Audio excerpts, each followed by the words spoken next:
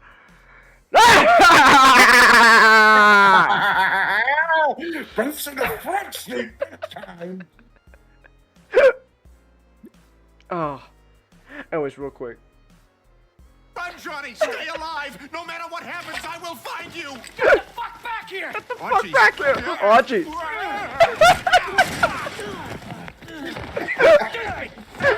Moron! Bastards! Hey! What the fuck is going on here? These two dumb shits got caught with drugs and let Susan get arrested for it! What? Is that true? Yeah.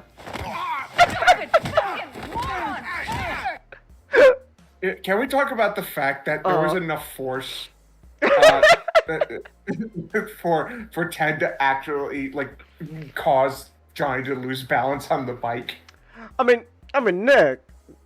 This is the same Johnny who later on in his life is literally gonna get beaten up by a teddy bear. So.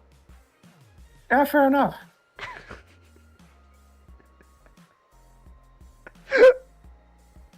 Hold on. I'm not gonna show the whole thing, but I just love that bit where he just starts jumping on him, man. Hold on. Here we go. Wait. Just show. Wait. Hold on. I was 8 years old. I wish I'd just gotten a Teddy Ruxpin. Wait. Here we go. Say that one more time. Teddy Rux's fucking pin!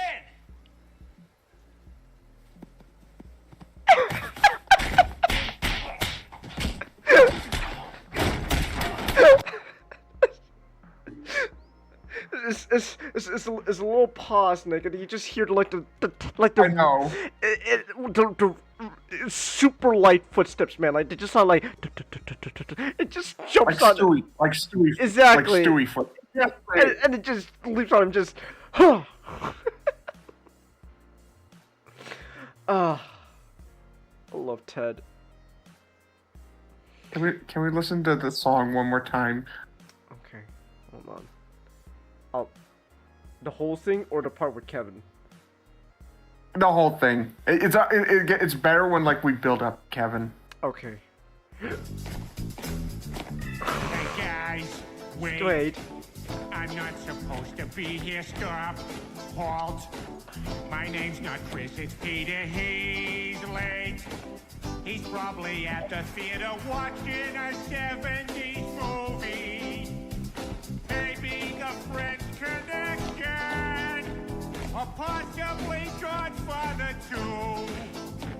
The number not also. Let my son die! Let my son die! My son, not me! And then you got the chorus man kicking in.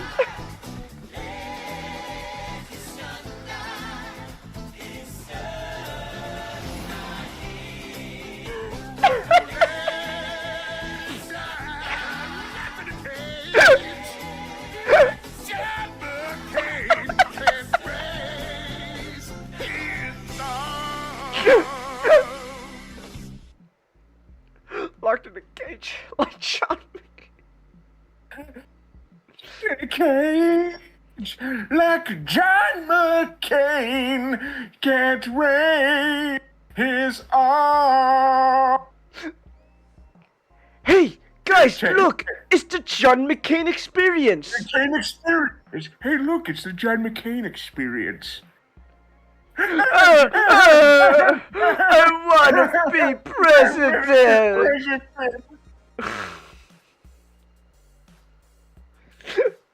Chase, I'm just picturing like Yeah. a picture of if like the comedy series was set in like the 70s and like Megatron gets sent to Vietnam. I just can imagine like there's just a Vietnamese camp and like you just see Megatron in the Oh my gosh. Ah, that's amazing. just Megatron crying as he's bringing onto the plane. Oh, great. Now I don't know what's funnier. The idea of like, Megatron doesn't want to go to Vietnam. Uh-huh. And so he's crying about it. Or it's like, I mean, let's be honest, Megatron has done some pretty hardcore shit. He didn't cry during Nam when he went to Nam. Oh yeah, it's right. He only, oh yeah, and Nam didn't really faze him. Oh yeah, it's right. He cried when the planes came to take him home. Cried when the planes came to take him home. It's great.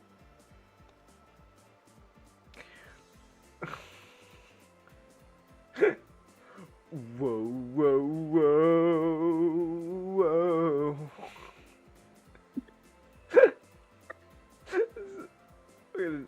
Oh my gosh, love fucking this. Just whoa, whoa, let it thunder, let it die. Like John McClane. The cage, like John McCain, can't raise his arm. Oh. Ah, that's great.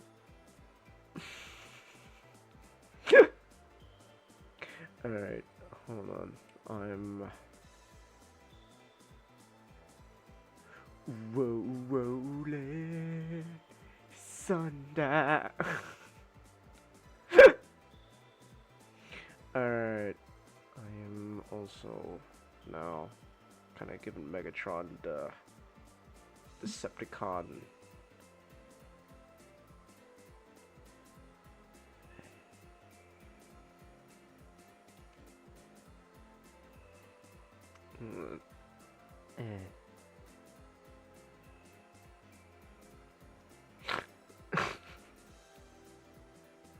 Locked in a cage, let the sun die. In a cage, like John McCain, can't raise his arms.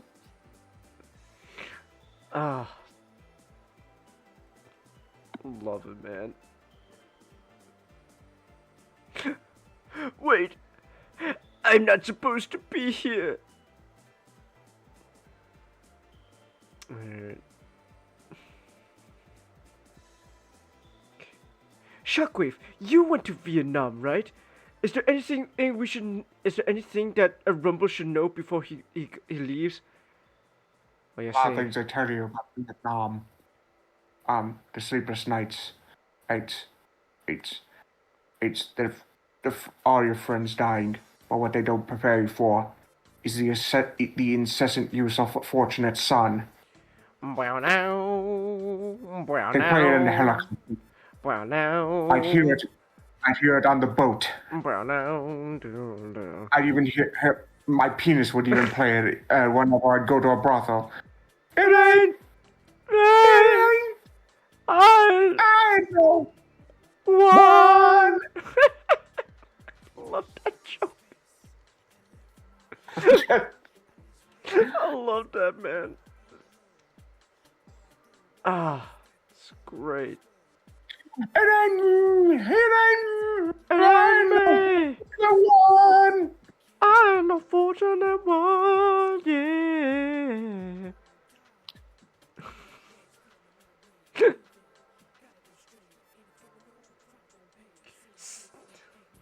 Damn it, it's, oh my, fuck, it's in my head now. Fucking, it's just a silly song. Let my son die. Yeah, let my son die. It's in my head now, Nick. Let my son die. Let my son die. My son died. Not me. Let his son die. Like a cage. His son Like die. John McCain can't raise his arm.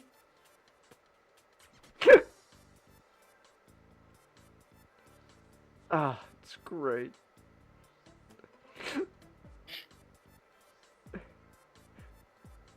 Oh, wait, please.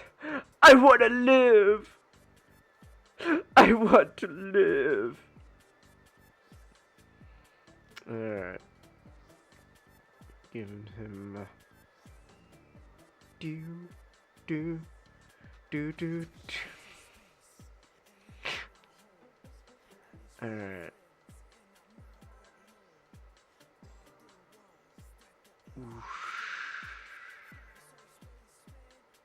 Kind of trying to go for like that crude Decepticon logo.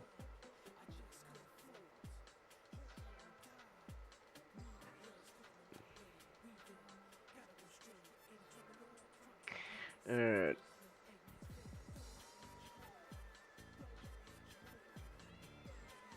Whoa, whoa, whoa.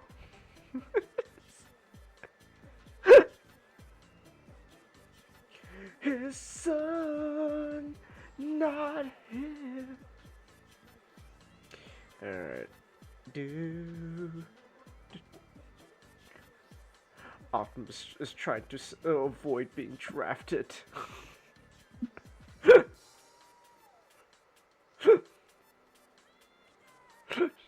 My name's Optimus, not Bumblebee. Shit. Have you ever seen the opening to X-Men Origins Wolverine? Oh, the one where like it's like the flashbacks and stuff. Yeah, from like to the Civil War to the Vietnam War. Yeah.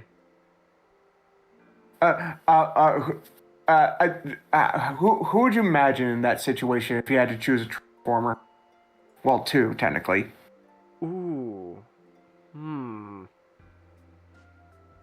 I'm thinking. So. You can, if you want to, actually use that as like a example of, you know, like the whole Optimus and Megatron were friends before the war and all that. Like actually, I'm surprised no one's ever done that type of spin on the whole Optimus and Megatron were friends sort of thing. They both fought in like the same war, but like they got two different like takeaways from it. You know, Megatron's like the only way we're gonna, you know, be able to like, you know, win this war, fix Cybertron and stuff is, you know, like just, you know, peace through tyranny. I'm surprised no one's ever thought of that. Like, man, are we just better? No, okay, no, I'm not gonna be that arrogant to say, oh yes, I can write Transformers better than, you know, a fucking actual like showrunner of a Transformers show. I'm not that stupid. Hey Mata, we're talking about Transformers while I'm making a crude Decepticon logo for Megatron.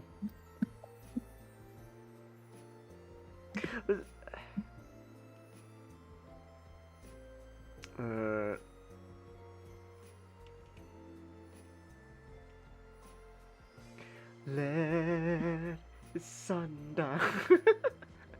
Let his son die. His son, not him.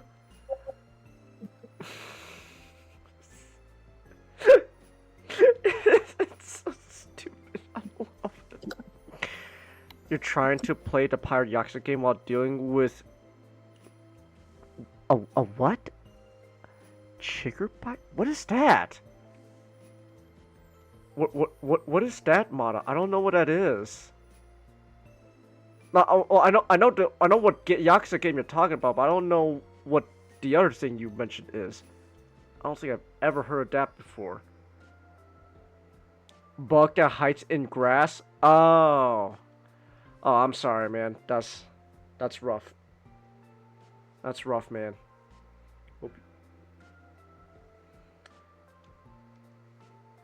Alright. The bites are very itchy. Damn. Sorry to hear that, man. Hope you get better. Ooh. Alright. So alright, so he got pecs, he got abs, he's got like the very crude Decepticon like logo. In fact, I could probably like make that a little bolder too. Actually, like, whoa. Oh. Now.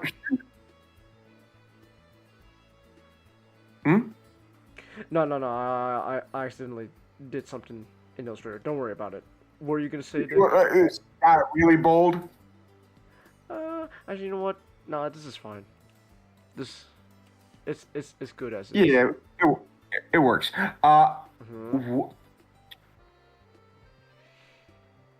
Would you maybe give him? So, I had an idea that runs my head. Feel free to disagree. Okay. His arms to be different. I don't know about like a specific like design or structure for him, but I had an idea of like what if they're also a different color to like the body. Oh, like he got them like replaced? More like he would almost look like wearing a tank top. Oh, like kind of like a no, I kind of get what you're like kind of like those guys in Vietnam, like no, like I kind of get where you're coming from. I think it's fine, like to keep the arms the same like camel pattern. But like if you want to like have him like kind of like make him like more differentiated, like do you imagine him being like a different like alternate mode or something? I at the very least imagine he's definitely not a VTOL. So the VTOL thing is later. Yeah. Okay. Let me think. Let me see. I had an idea of like a turretless tank because he doesn't have the fusion cannon to turn into the turret.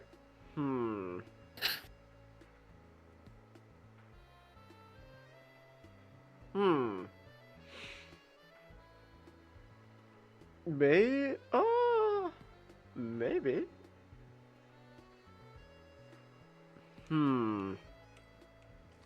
Let's see.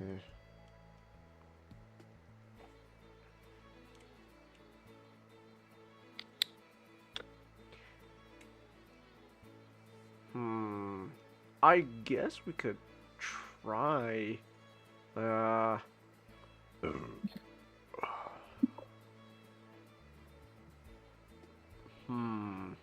me think.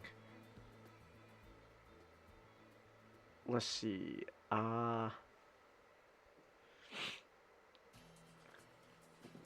Twitch thought you were trying to say a slur or something. Twitch is dumb. They are in fact called that. No, I get your motto. It's just I get your motto. It's just when you say something and then it's followed by IGGER. People's mind tend to wander. So it's not your fault. It's just those little bugs are just happen to be called that. So as more on whoever decides that's what the bug should be called. Yes, they're gonna be called that.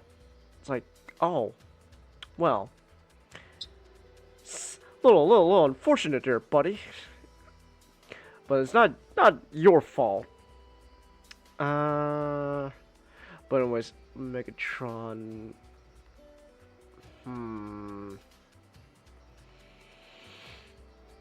Oh boy, I'm a little congested too at the moment. So, but let me think. Let me think.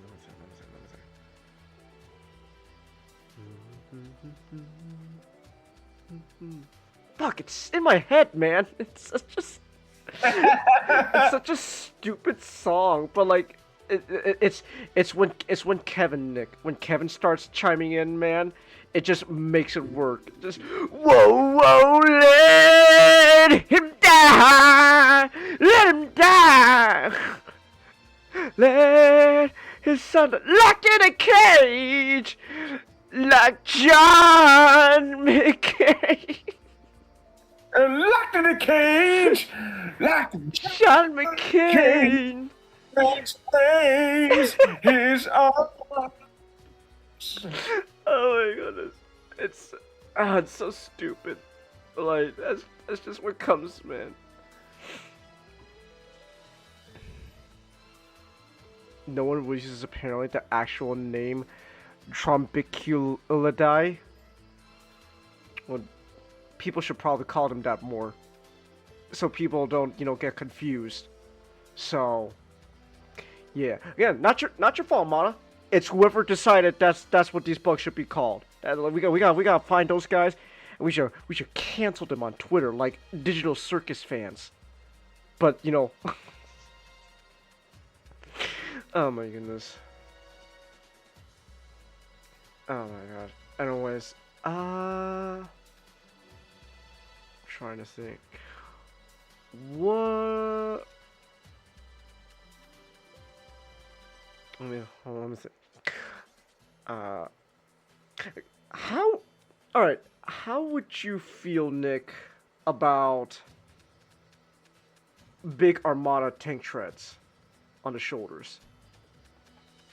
On the shoulders? Like Armada Megatron. How would you feel? My first instinct is oh yes, Armada Megatron Transformers. Oh yeah, I totally dig it. My second instinct is saying, okay, because I imagine like this Megatron. This is Megatron before power. So what if he doesn't have like a fully like super powerful look? And because I imagine like tank treads on the back, that's gonna give him like a very intimidating silhouette. Okay. So like something less intimidating. Like it's kind of like D16 then from Transformers 1, like where, kinda, yeah. Where like he doesn't start.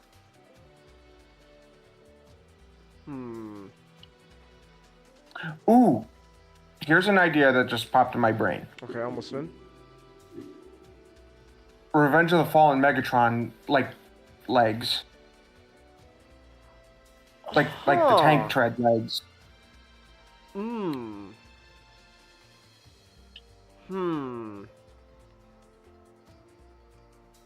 I could definitely do like a tank tread kind of leg sort of thing.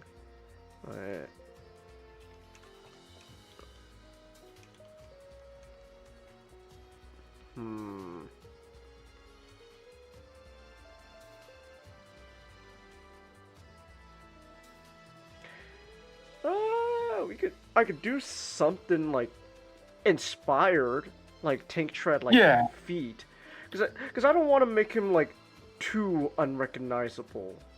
Yeah. So, but I could definitely try like kind of like a tank tread feet sort of thing. Also, I had a couple ideas involving weapons. Okay. My first idea is he has a gun. Just a gun. But meant to resemble a Walter P. Oh, okay. that's one idea I had. Another, maybe like a more like bigger gun meant to resemble some comic. Oh, you kind of cut out a little bit there. Like what? Like in the G2 comics. Huh? Like the big shoulder Or- cannon? Not necessarily the big shoulder cannon, but like one of the handheld weapons. Mmm. And like an ammo belt.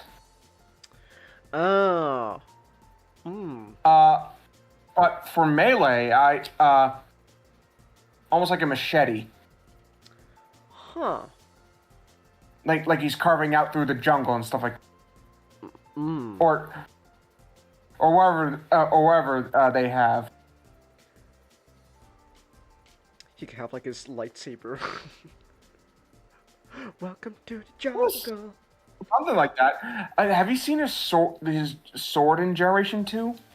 He had a sword in G2? In the comics.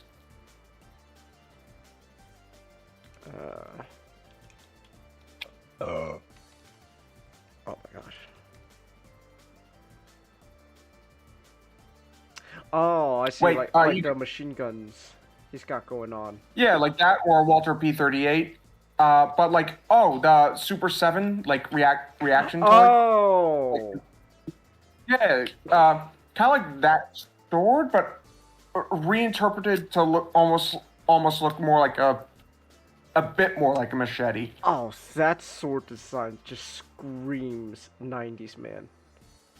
Yeah. Ah, the hilt especially. Oh, that's great. It was a beautiful era. What?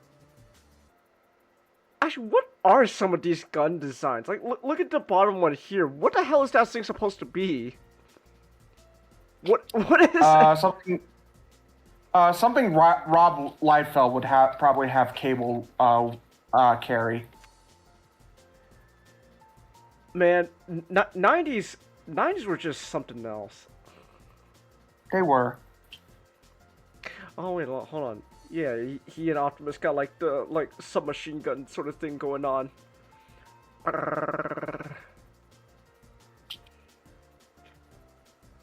What? Let my son die. He wanted Rumble to die, not him. Oh my goodness.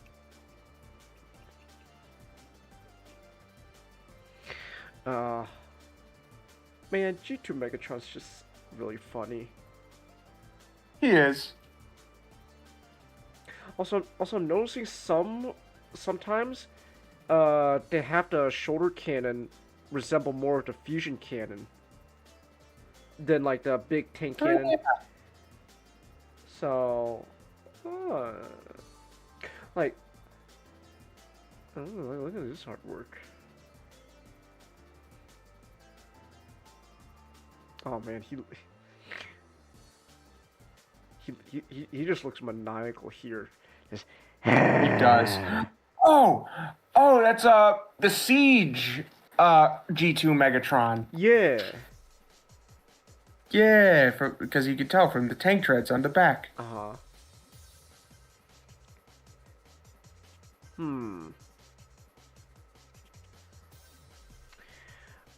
Alright, let me see. Seeing Megatron green is weird, Mata. G2, baby! You gotta love G2 Transformers. They had some wild...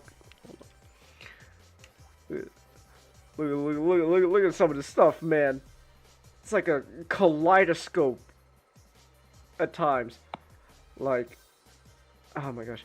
Oh, yes. Grimlock. Look at that thing. It's disgusting. I adore it. I adore this paint scheme so much because it's just awful. It's terrible. It's like objectively just a horrible color scheme, but like, it just like circles back to being it's so awful. I can't help but love it. S tier Grimlock right here. If we're ranking Grimlock designs, S. S tier. Gosh. It's so awful. I know. Why is Cheezosaurus Rex in space mono? Because G2. It was the 90s. The 90s mono called for extreme. So you got like also like radical colors, man. Oh my gosh. But otherwise, oh yeah, the core class G2 Megatron. Yeah.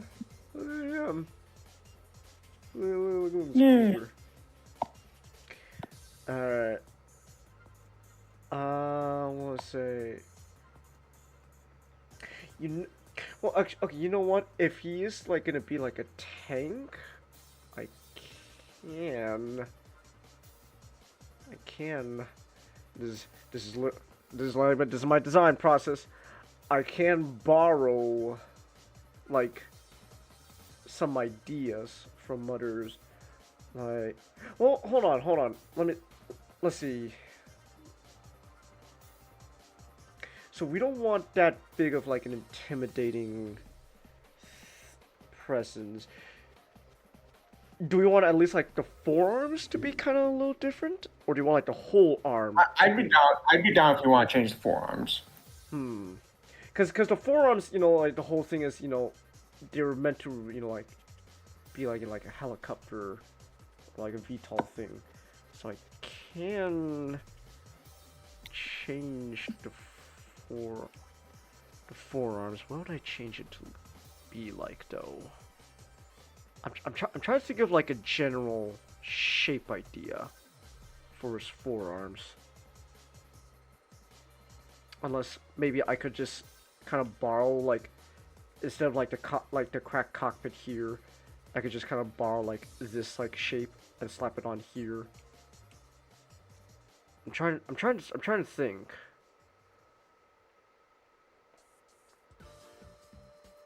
Unless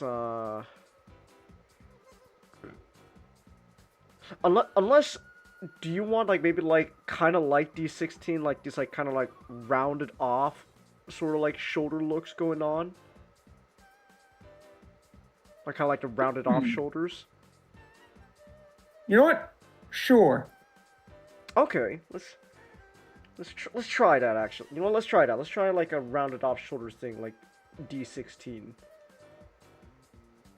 Alright.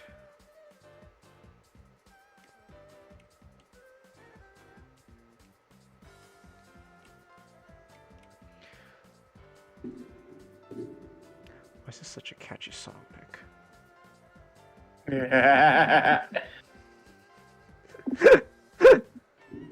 Whoa, let his son die. Let him die. Let his son die. Like John McCain.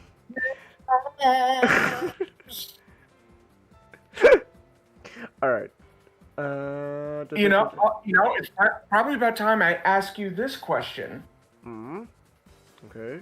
What is your top 10 Decepticon, or 15, or what number you choose to rank them? Oh, because you asked me last time we did a stream like this.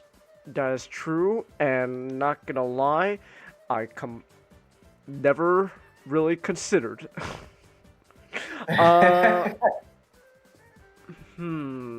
If I had to choose,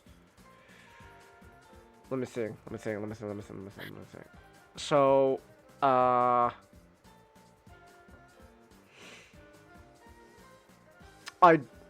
do know number one. Honestly, so I'll say this. You know, classic Decepticons, like the big Decepticon names notable, you know, like Megatron, Soundwave, Starscream, Shockwave, they're all just kind of competing for like the top 4 just interchangeably, man. Not gonna lie.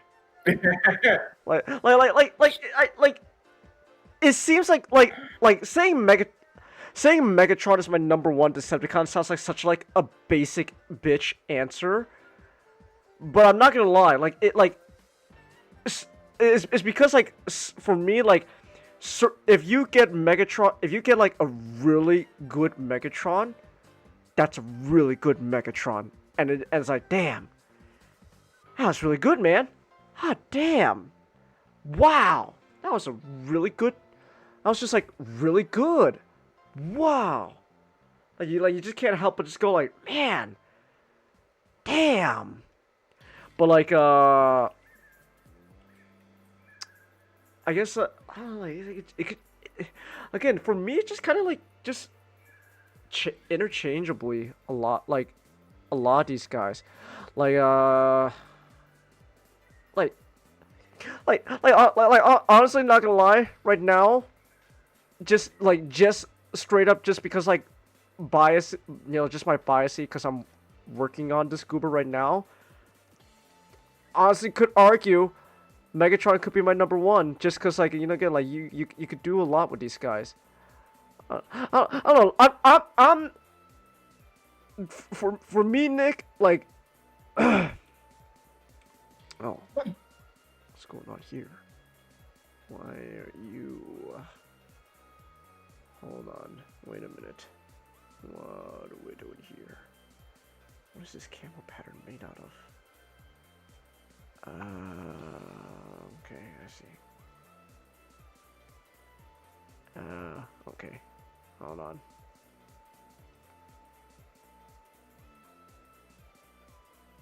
Alright, hold on a second. There we go. Okay. I was what I was trying to say. Yeah, man, honestly, like, at least, like, just for now, I could argue that, like, yeah, Megatron's kind of just up there. He's because again, like if you can nail Megatron, you got a really good Megatron. You okay, man? Yeah, it's just fun. Okay. All right. But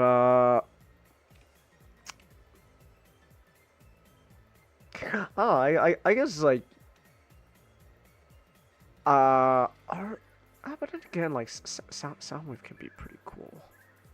Soundwave's cool, Nick. Yeah. Yeah.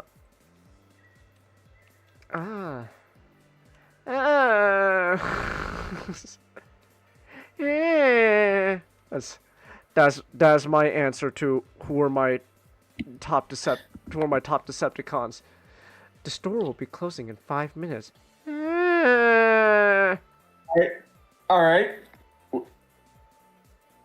right. Removing Megatron, Starscream, Soundwave, and Shockwave. Removing those guys. Yep, removing the 4. What was your top 10? Ooh, okay. And it could be from anything. And no Predacons. No Predacons. Well, shit.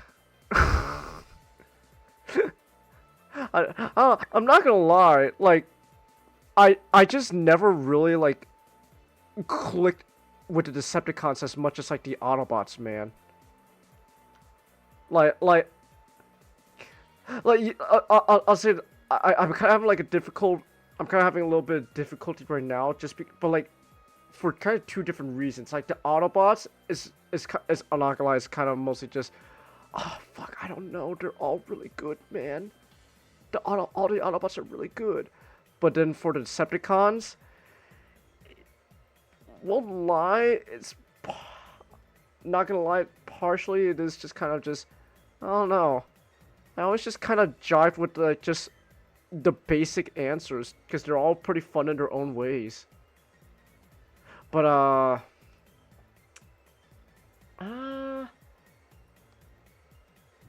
let me see. Oh, I guess Overlord's pretty good. I don't know if he's like top. Okay. I don't know if he's up there, but like I kind of like the idea of Overlord, especially like in the comics where he's just evil. he's just such an ass. But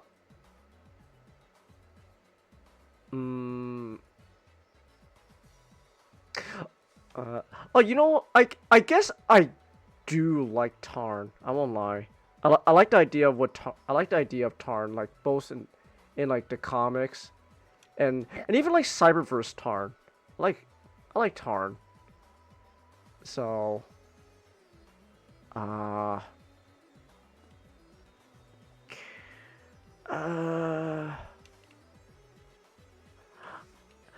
admittedly, not gonna lie, I won't lie, it is a little bit difficult to multitask for me at the moment, just a tiny bit.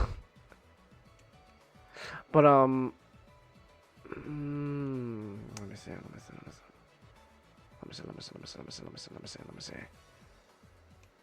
I don't know. I don't got like a top 10 for like Decepticons, man. It just it's at least at the moment. I gotta like think about that. But I guess what's his name? Let me see.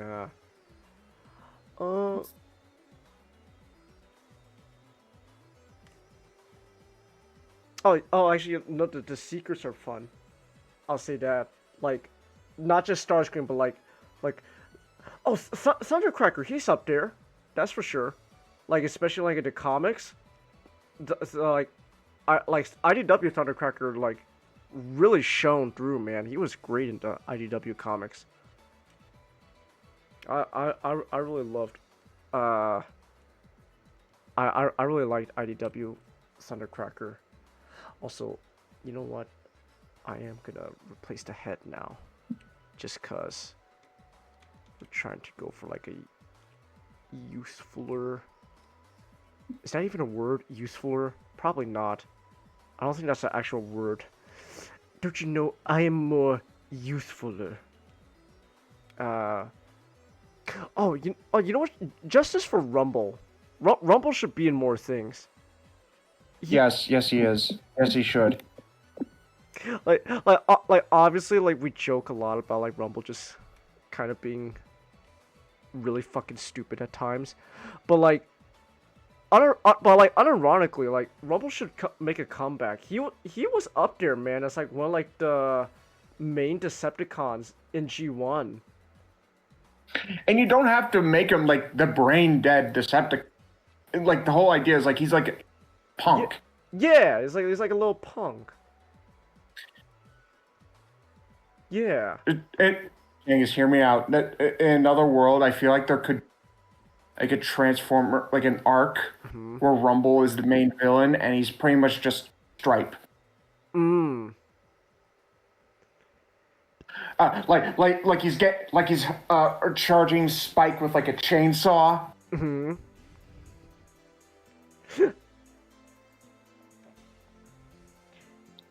I'll jab you good, you filthy bug.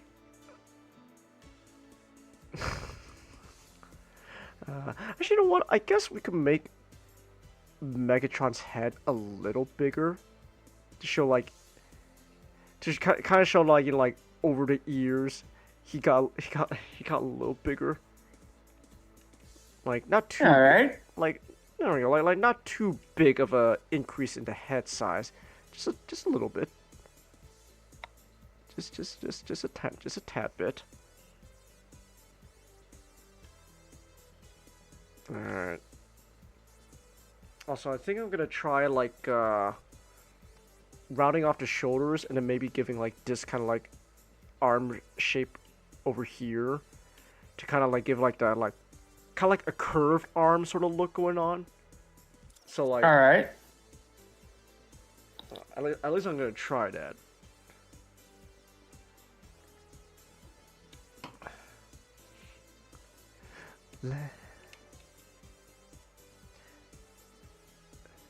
Stop. Wait.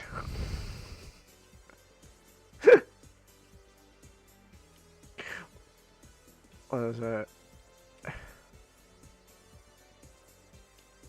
Ah! Oh, wait, I see what's happening. Okay. Hold on.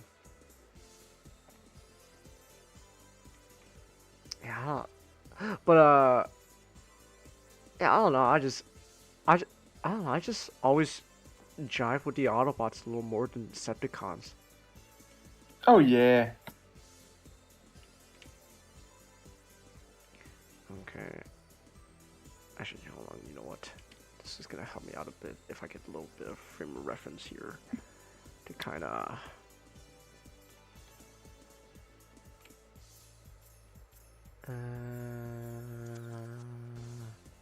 Huh.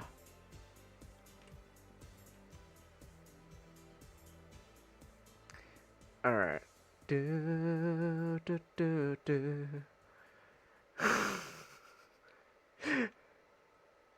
Whoa, le, Thunder, like John McCain. Locked in a cage. Like John McCain.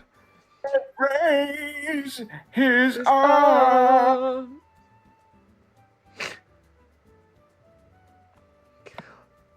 Hey guys, look! It's the John McCain experience! I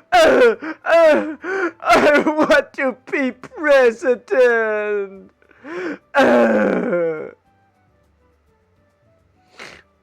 Alright, hold on. Where is the anchor point? Ah, I see. Alright.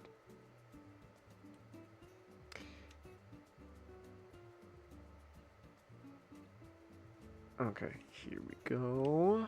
And then... Alright.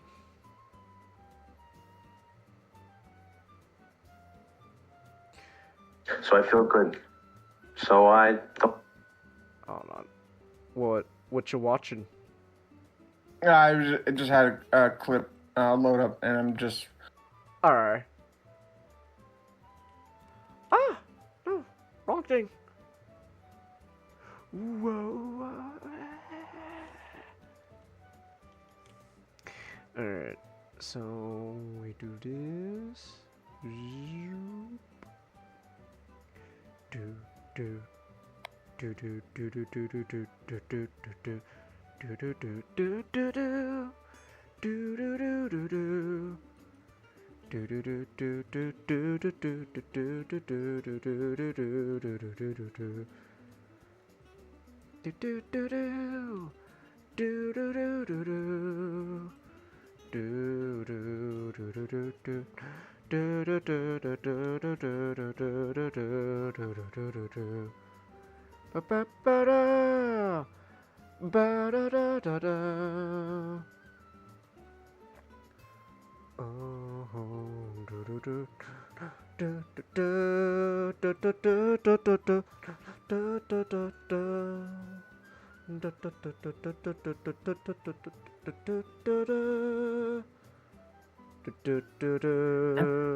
Transformers, more than meets the eye. Autobots wage their battle to destroy the evil forces of the Decepticons.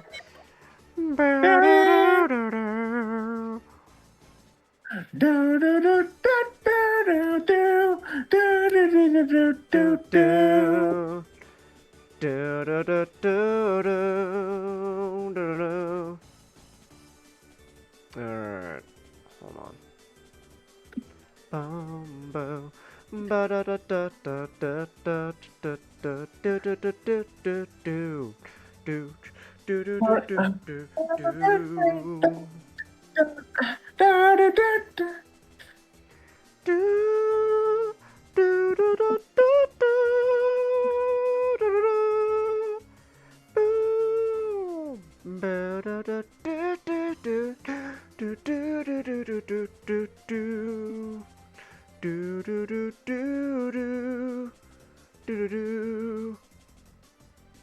Man, Vince DeCola got a pretty banging score for Transformers.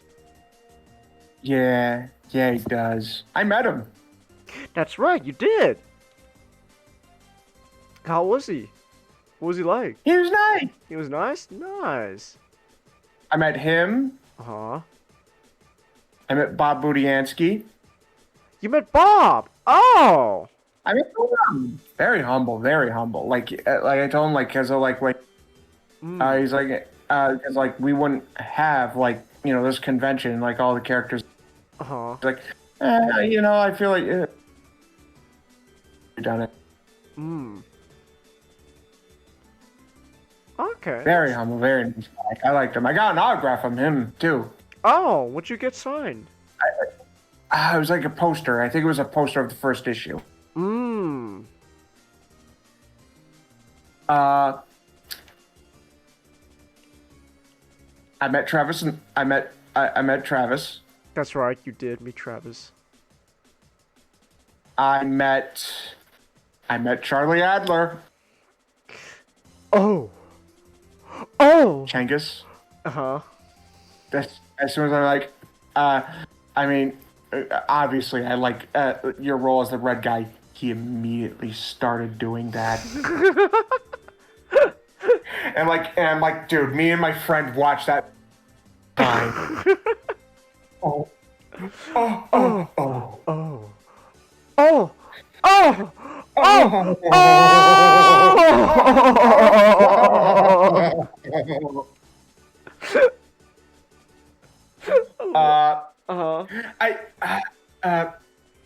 Fuck, what was his name? Ah, shit. Who you thinking of? Give me a second. Oh, come to me. Alright.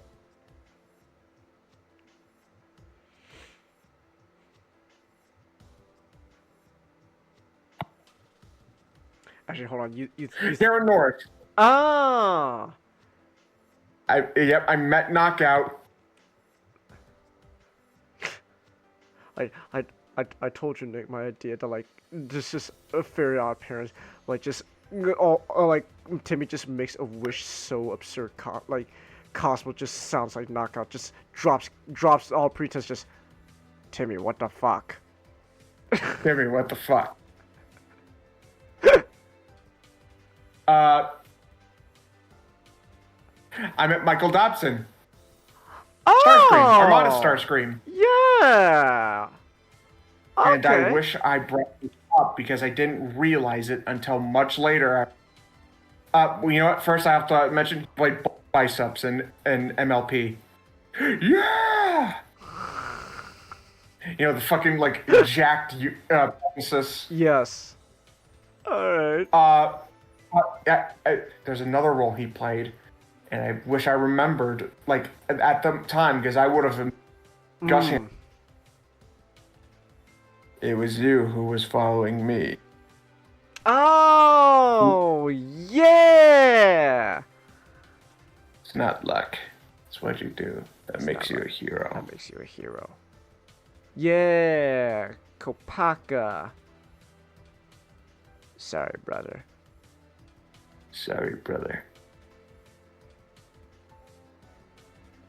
Tahu, are you alright? No, sister. No, I am not well.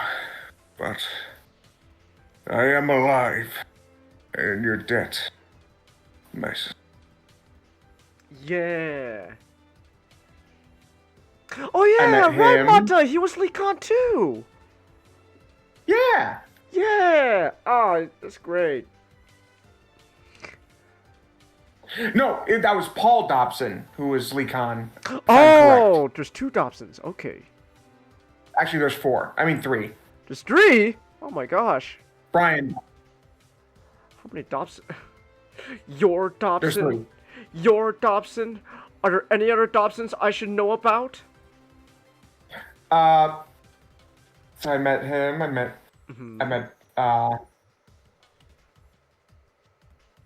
Charlie Adler, man. Just that. Oh! The fucking. We talked about that. We also talked about like how he does a perfect voice for Starscream, and he can do two voices for. Yeah.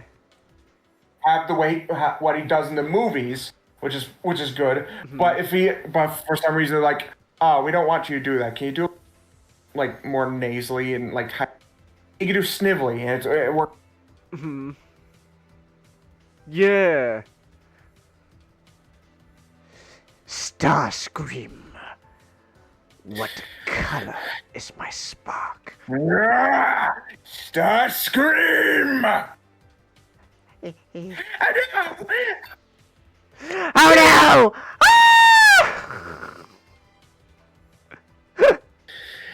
Starscream. What color is my spark? I don't see one, sir. Exactly. Love the scream he does for Sniffly.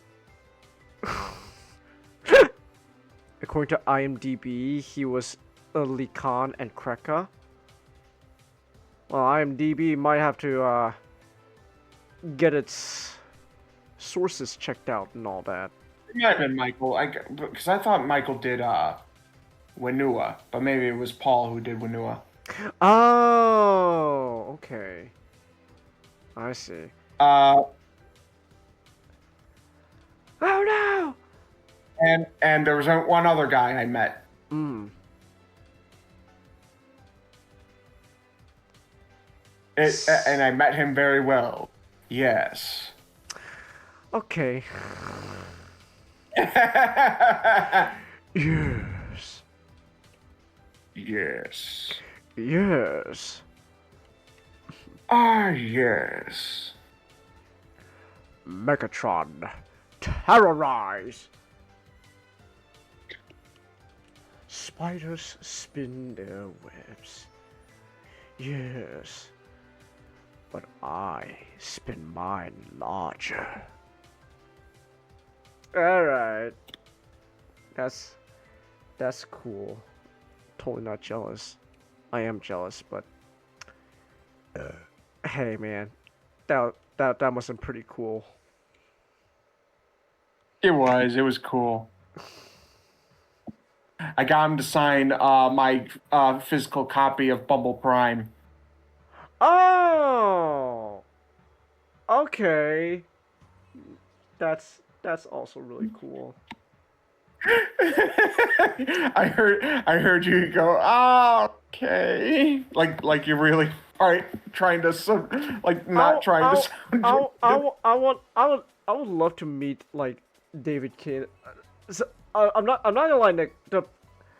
I feel like my main problem is like with like meeting all these like actors that I want to meet is just I have no fucking clue what I would even say to them, man. I know, right? So like oh man, I finally get to meet these guys, and then when you finally get to meet them, it's like, what do I tell them? What do I say? What do I fucking say? Changes, I just remembered. We met Jed Nelson. Yeah, but I didn't get to talk to him because no joke, the reason I didn't like talk to him was just I don't know what the fuck I would say to him, Nick.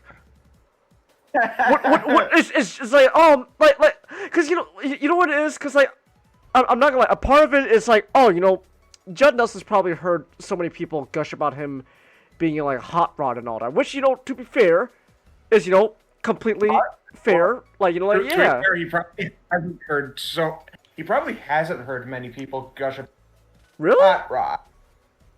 Remember, Changus, this is hot rod we're talking about. I don't know.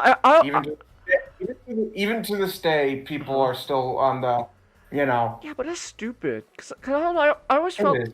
I always felt like people would ask him so much about hot rod, and it's like, and the thing is like I haven't seen The Breakfast Club, Nick. So. Really? No.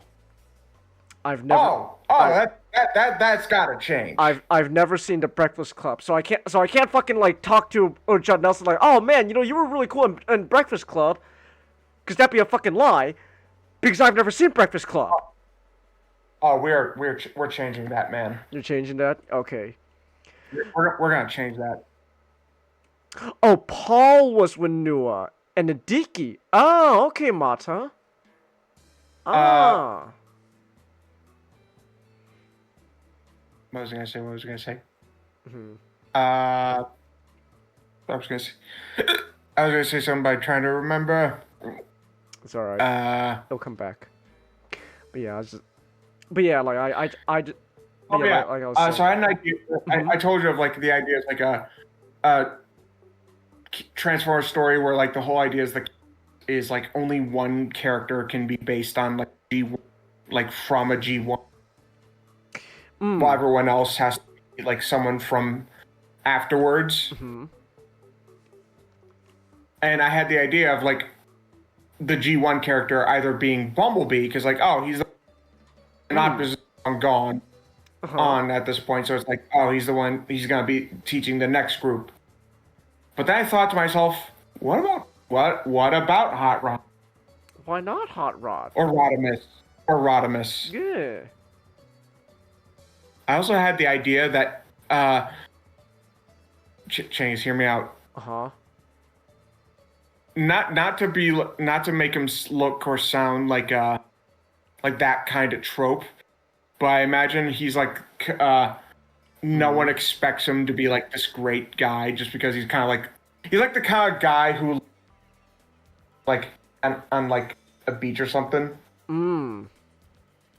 Kind of just like I had to imagine it's like this is Hot Rod like character development, and while he's no longer like depressed, for lack of a better term, he's also very much in a his kind of leadership is very much Lax.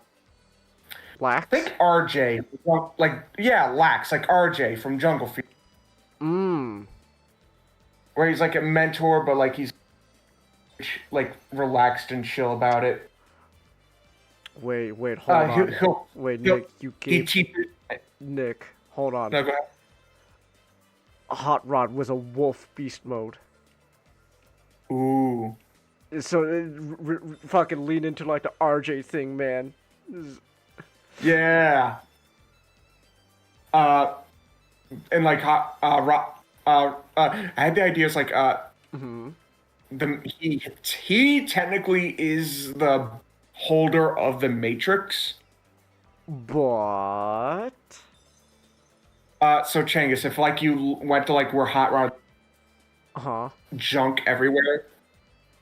Oh. And in that junk is the Matrix. And people are like, "What the fuck, dude? The Matrix, that's literally a great fucking like artifact. You can't like treat that like in like just put it in like a pile of junk." Hot Rod's actually doing that intentionally. Okay. He's expecting people to believe that he's holding the Matrix in his chest. Oh. But if not, he's expecting them to like, he's at home. He's probably got mounted on. Where the hell is it? I see. Okay. He's playing up kind of like the bum. Okay. The idea is like, you know how like a lot of like he turns out kind of like a kind of like Luke Skywalker in Last Jedi. It's an inversion of that where technically he's a bum, but it's an act. Okay. So he's like that one like drunk kung fu master. Like you think like, you know what, he's drunk off his ass. We could take him, and then just wipes the floor. Just what the hell? He's just a drunk guy. He's not even a real prime.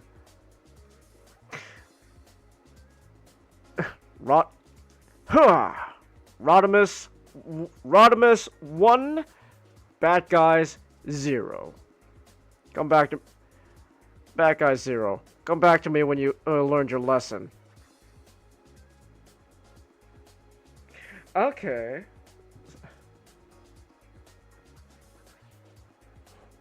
like, that doesn't. I'm getting him. No, don't do it. Don't do it.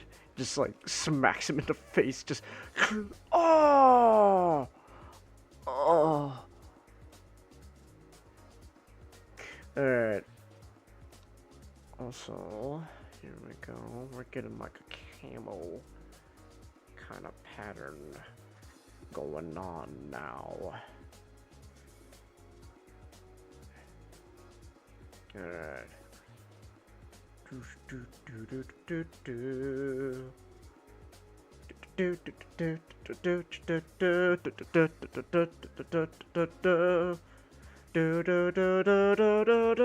Go go Power Ranger.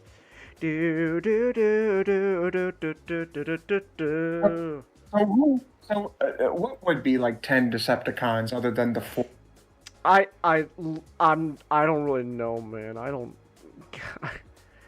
I'm not a Decepticon guy. That was my brother, Nick. I told you he had the Decepticon campaign on like the DS, which, you know, hindsight explains quite a bit. So yeah. Also, I do need to use the restroom again. So give me a minute. I'll be back. Wait, hold on, real quick. Let me see. What did you put in that? When a Decepticon does find the Matrix, they just look at with disappointment for a moment. Probably, because like we did it. We finally got the Matrix, the legendary Matrix. Why is it in a pile of junk? What the hell? What's going on here? Oh, you know what, Nick? They like, if a Decepticon finds like the Matrix in like pile of junk, they probably immediately think right away, it's gotta be fake. There's no way he would just throw it in this pile, man. There's no way. It's like, we found the Matrix. It was like, I found the Matrix, guy. That's probably a fake. No way a Prime would just toss it in the pile like that. So. Hot Rod.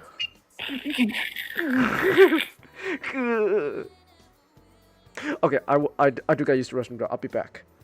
I'll be right back. Hold on.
I'm back.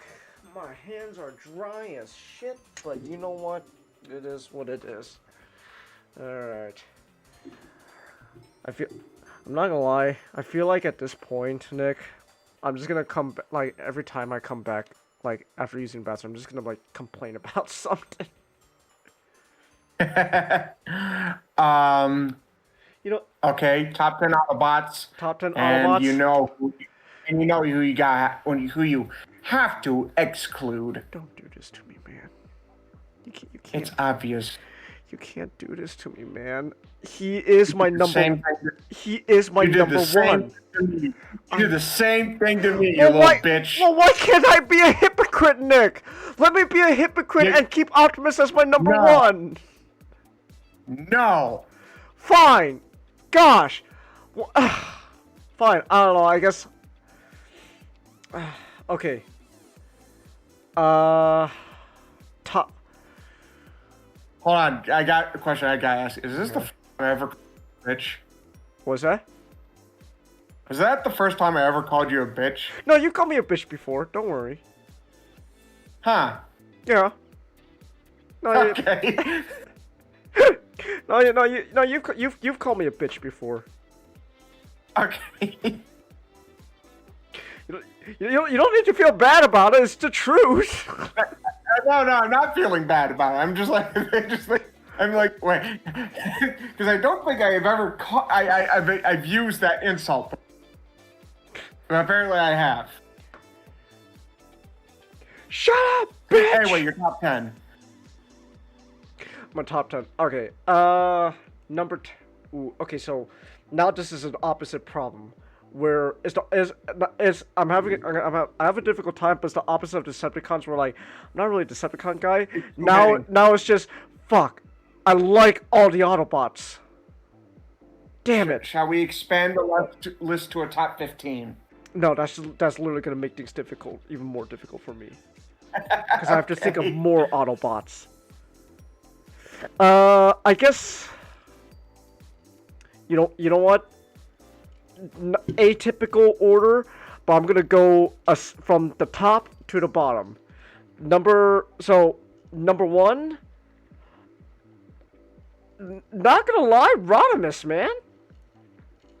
He's your favorite? Besides Optimus, yeah. I really like Rodimus, unironically.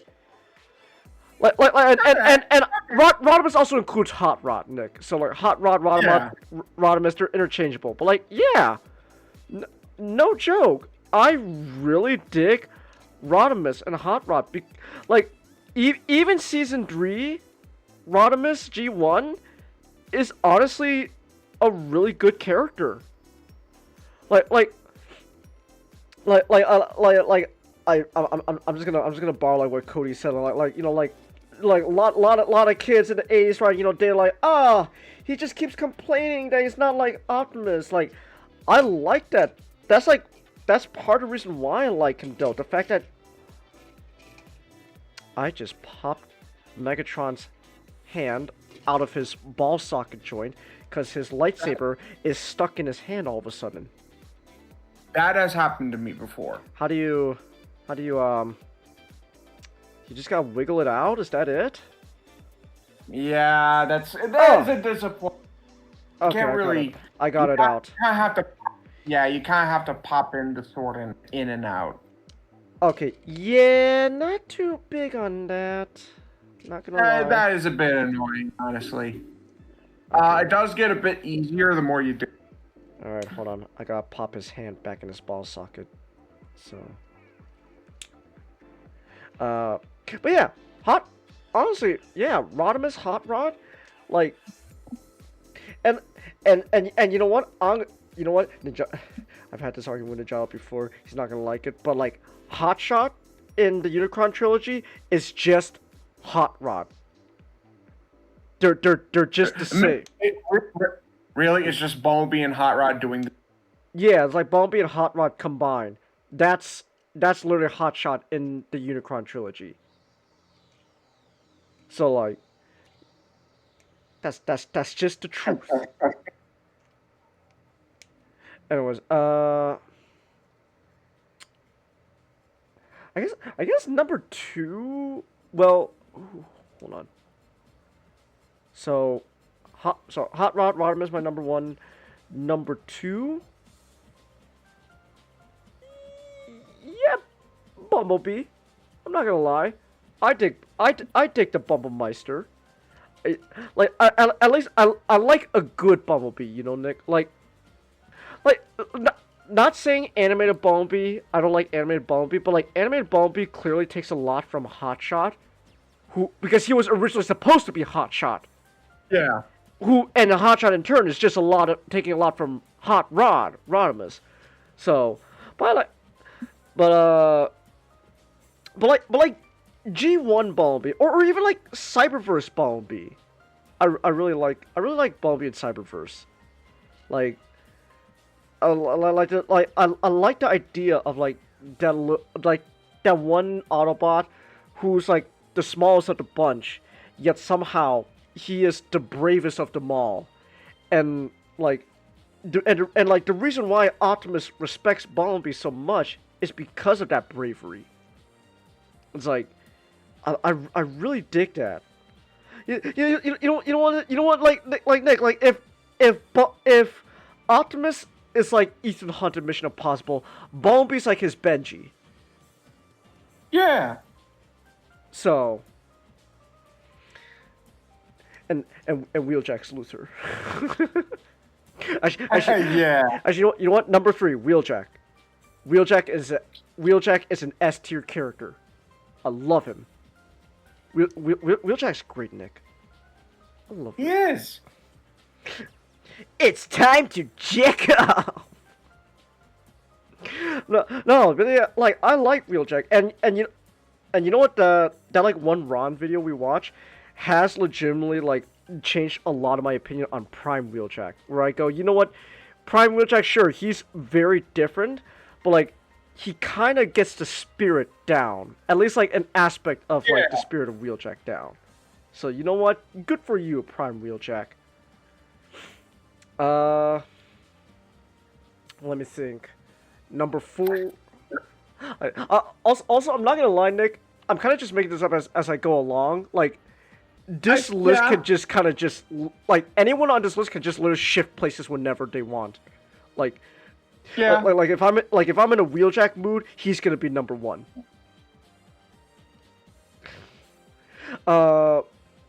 Number 4. You know what? Well,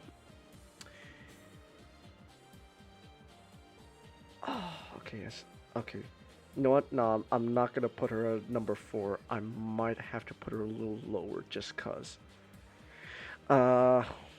Just cause she hasn't exactly been getting the best rep lately. Number 4.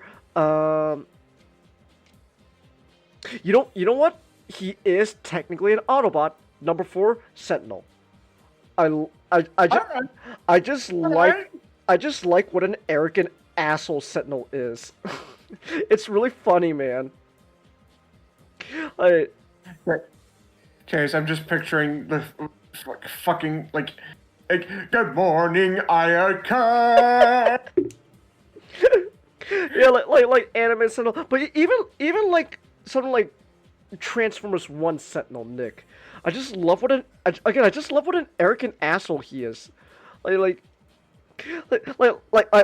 love that bit in Transformers 1 where Megatron's you'll never be as great as Megatronus. You know, he was the real GOAT. And so just goes, I don't know, I'm pretty great, man. I don't know, I'm pretty good. So, yeah, I kind of like this one. I just like what an arrogant asshole Sentinel is. It's really funny to me. Yes, I'm still in love with the idea of the hidden missile chin. The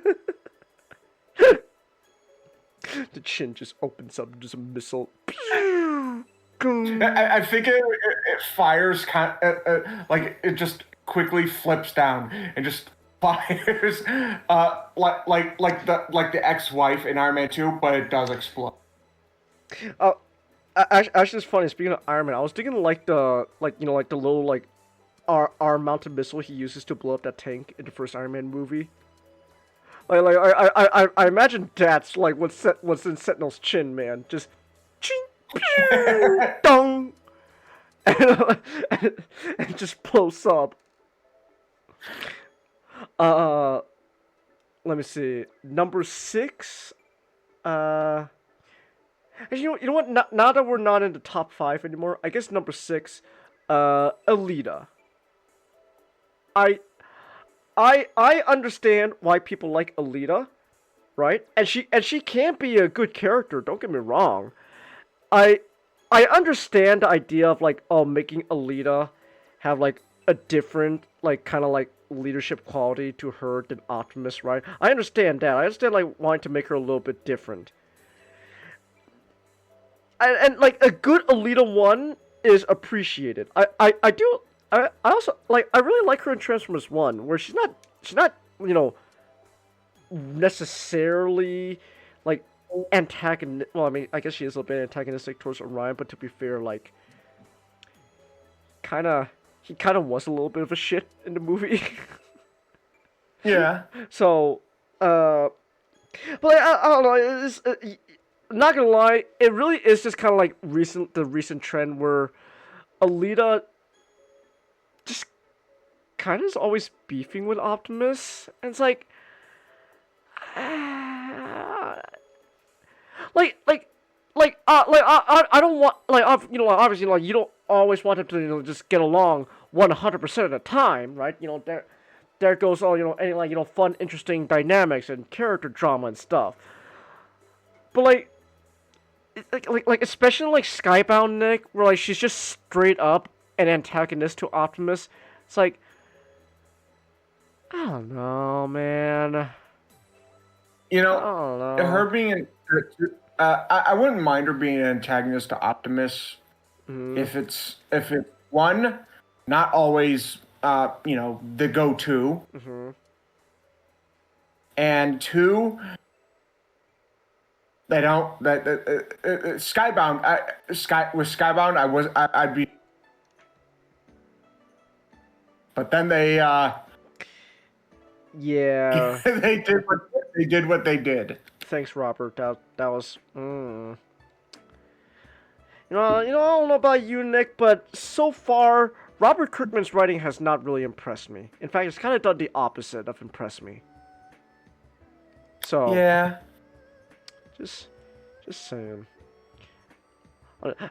Honestly, I think the one time like Alita was like a genuinely good antagonistic role was honestly like the earlier issues of Skybound, back when Darren Warren Johnson was still writing, where sure, like a part of you is like, oh man, she is an antagonist towards Optimus. They're beefing, man.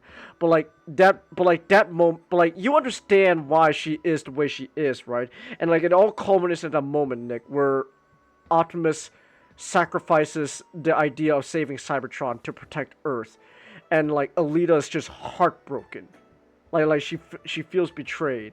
It's like that was like that was actually a genuinely really good moment, man. Like damn. It's like, I'm not gonna lie, I guess like the only other time I could think of where she was like a pretty good antagonistic role was when she was when they just turned her into Black Arachnia.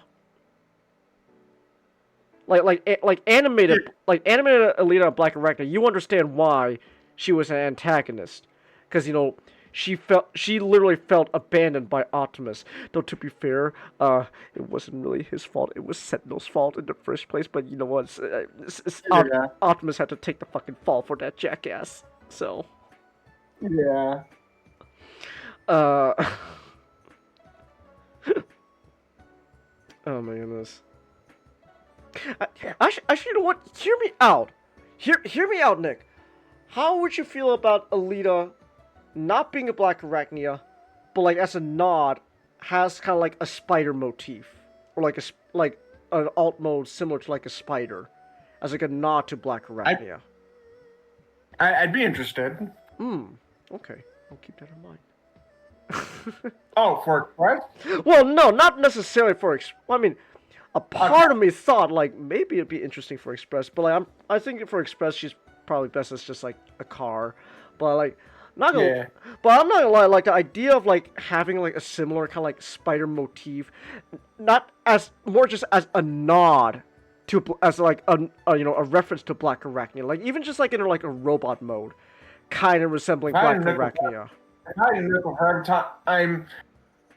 Elita 1 was somewhat related to a Black Widow in some way. I have 2 nickels, which isn't a lot, but I'm shocked it happened twice. I'm shocked it happened twice. like it's just an idea I had. Like maybe her robot mode could like slightly resemble Black Arachnia. It's like a reference to the fact that in anime she was Black Arachnia. So, let me think. When she was my number 6, number 7, number 7,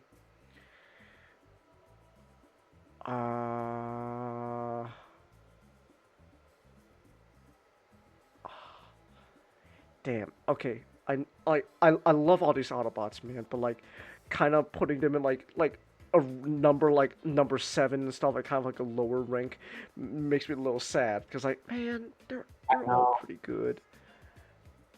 Most of them, like, you know, I'm not gonna lie, you know, some of them can be like some like glep shittos, but like, you know what? Just actually, you know what? I'm gonna replace Alita with Ironhide, because Ironhide is great. Fucking love Ironhide, Nick. All right. Love Ironhide. Like again, like it. I'm not gonna lie. Like if we can't get Peter to be Optimus again, I think it would be really interesting to bring Peter back as Ironhide. In fact, I think like the gruff, like kind of like the as Peter gets older and like the obvious and like kind of like gruffness in his voice because of his age would work really well with Ironhide. Oh, yeah. Gee whiz, Prime. Calm down, Ironhide. I just want to kick some butt, Prime. Hold on. We'll get to them, Ironhide. Just be patient. So, Ironhide. Actually, you know what? I'm not gonna lie. I'm gonna put Alita as my number 10. She's at the bottom of this list. It's just because, again, I want to like Alita, and I understand like why she's like sometimes in like antagonistic roles and stuff, but like I don't know, man. It's like she was originally supposed to be like the female counterpart to Optimus, you know. So I still like Alita though. Yeah. Oh, fuck, I forgot about Jazz! Oh! Fuck! Ah! No! Okay, you know what? You know what? Everyone's gonna be shifting down a bit. By 1 notch. Jazz is number 1. Love fucking Jazz. Okay. Jazz should be number 1. So Ironhide's actually now number 8. Because Jazz is number 1. Love Jazz! Yeah. So number 9. Number 9. Oh, but Cliff Jumper too. Okay. I love these Autobots, man. I know. I love the Autobots too.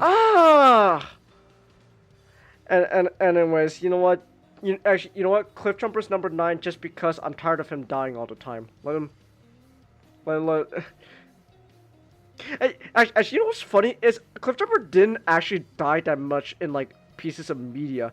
It's just that like I think it's like just recency bias sort of thing. Like in the most recent media, a lot of times he just croaks. Ever since Prime, man. Ever since Prime. So like honestly, that's why I was really cool with Skybound for a bit. That like you know, sure, Bumblebee dead, which, you know, on one hand, kind of sucks. But on the other hand, it gave opportunity for Cliffjumper to shine. And that was really cool. I love Cliffjumper in the Skybound comics. So, yeah. And then, yeah, that's my top 10. Because I said Alita was number 10. Man, I just really like these guys, man. I'm surprised there was someone you didn't include on there. Who? But I did dream Big Bumblebee. No! I dreamt of being your friend. Oh, now you're gonna make me redo my list! Fuck! Oh! Damn it! I love Bulkhead! Who doesn't? Ah! Bulkhead's... Oh my gosh, you want to talk about an S tier character? Bulkhead. Bulkhead is S tier. I love Bulkhead, Nick. Bulkhead is fucking fantastic. I adore Bulkhead. You're still convinced they killed him because because he was voiced by The Rock? They didn't get the fucking Rock budget. Like, you know what the so here's the funny thing about the whole, like, you know, like, oh, they probably killed him because they didn't have the budget for The Rock. Like, they wanted Dwayne to voice The Rock. Like, that was their intention. They wanted Dwayne to voice The Rock. They wanted him to be The Rock. But like the thing is though, is like, whether it was like a budget thing or not, like they like You gotta repeat what you said one more time. I want to see if you. What? They wanted Dwayne to voice the. Oh. You know what I mean? Like. Yeah, I know. Like here's the thing. Like, even if they didn't have the budget for Dwayne "The Rock" Johnson to stay as Cliffjumper, right? Like, they should have known. You know what I mean? They should have known. Like, they had creative control over like who gets to stay and who doesn't. Like sure, you know, like, they got rid of Tony Todd because, like, you know, like, oh, budget, right? But like, they should have known better to manage their budget well so they could keep someone like Tony Todd. Or if the voice actors were taking up all the budget, that they should have known to get cheaper voice actors in the first place. Because, like, here's the thing. Here's the thing about Transformers Prime. Every single fucking episode that was worked on always went over budget. Always went over budget. That's why, like, people, like, that's why, like, you're never gonna get anything like Transformers Prime, because it was literally too expensive. Because the creative control behind the show literally just ran out of the budget. They just did not have the budget, so, like, they just went over all the time. And it's like, and again, like, they should have known better. They should have known that, like, hey, we're going over budget. This isn't gonna work out. But, like, nah. So yeah. That said, I do want to say this. Like, I feel like I've kind of been shitting a lot on Prime, but, like, I don't hate Prime. I grew up with Prime. So, yeah. Like, I don't. You know what? It's the constant reverence for it.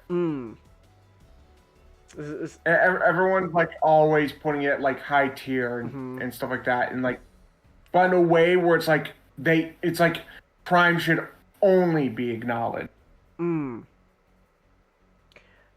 Yeah, it's like, even if they don't, even if they, that's how. Even if it's like they don't like it's not like they don't acknowledge other stuff. Feels like that it's Prime always. It's always Prime. Like, oh, Prime, man, wow.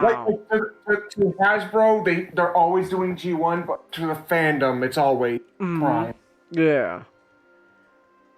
It's like, it's like, I don't know, there are other cool shows too, you know, like so, like Prime, but again, like I don't hate Prime, I don't hate it. It's just, you know, it's like there are other shows out there.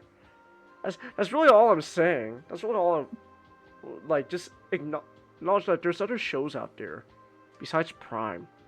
But Prime's, but yeah, like, but at the end of the day, Prime's honestly not that bad of a show. Like cause like, and again, I grew up with Prime, so I'm like, I don't know, but so. All right, Chingus. Yes, I'm listening. We're gonna do something different now. Okay, I'm listening. And again, the same rules apply. You can't say Optimus. Fuck. Hey, I gotta be fair, man. Son of a bitch. Okay. We got, because the obvious answer is Optimus. Okay. All right. But we're gonna go by series. Okay. Okay. Generation 1. Favorite Decepticon. Favorite Decepticon in G1, Megatron. He wears his stupidity and anger on his sleeves, and I love him because of that. I'm almost tempted to say Starscream, just for the sole fact of like, that makes true. Yeah, hello me crashes. It's to be fair, Nick. I love the Decepticons G1 because literally all of them were just fucking stupid, man. They were all just super fucking stupid. But I loved it because they were stupid. It's what makes them enjoyable. I know. Hell, even Rumble fucking turned into a tree, crying out loud. Nick, Rumble turned into a tree. Skywarp was fucking bullied by a Decepticon half his size. Actually, not even half his size. Even smaller than half his size. Why are you beefing with Rumble, Skywarp? Which later turned into a tree. I know. Anyway, so you probably understand what my next question is gonna be. Favorite Autobot. The Autobot, and I can't say him. Oh. That'd be obvious. Oh. But I love him though, especially in G1. G1 Prime is my favorite Optimus. I know. Look, Spike, I'm doing what you call a layup. No, Optimus, that's what it's called. Oh, I'm going for a slam dunk. Hooah! Well, at least he knows what a slam dunk is. All right, Autobots, I won. Time for me to hit the gritty. Oh my gosh, who taught him that? But favorite Autobot. Favorite Autobot? You know what? I guess I'll say Rodimus / Hot Rod. I like Rodimus / Hot Rod. People were too harsh on him. Though. Okay, so let me rephrase the question. Season 1 and 2. Season 1 and 2. Oh, okay. Now that does change things a bit. For season 1 and 2.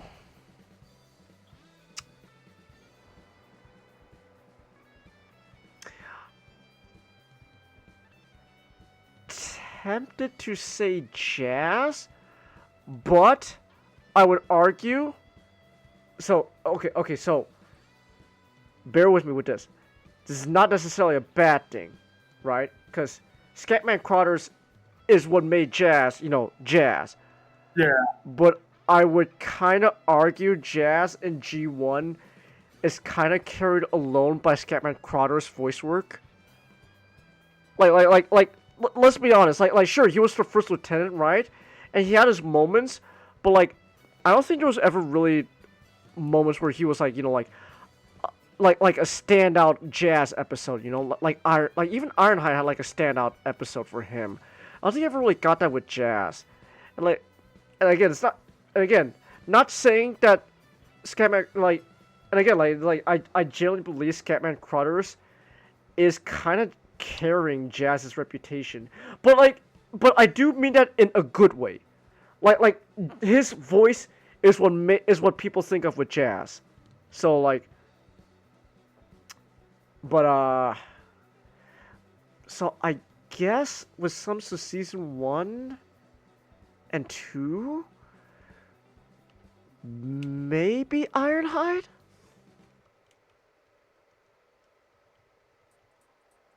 I'm gonna go with Ironhide.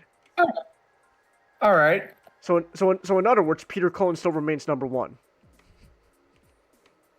All right. Yeah, I'll accept that answer. I know why I suddenly did an accent.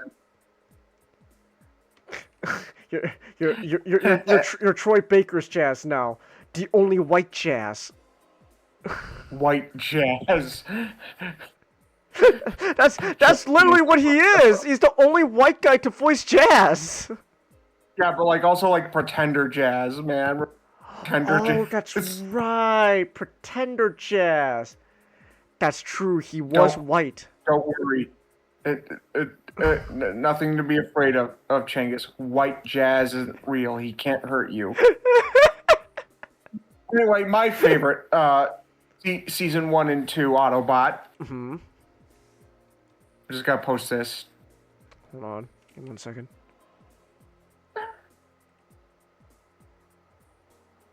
That is a good choice. Fuck. I didn't think of that. Shit. Fuck. Look, the problem is, Nick, with me, is you know, for me, it's kind.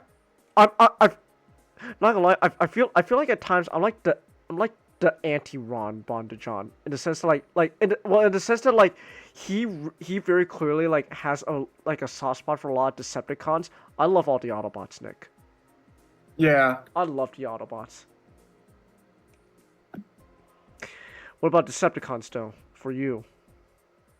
I already said, like, Starscream. Oh, Starscream? Okay. Or Rumble.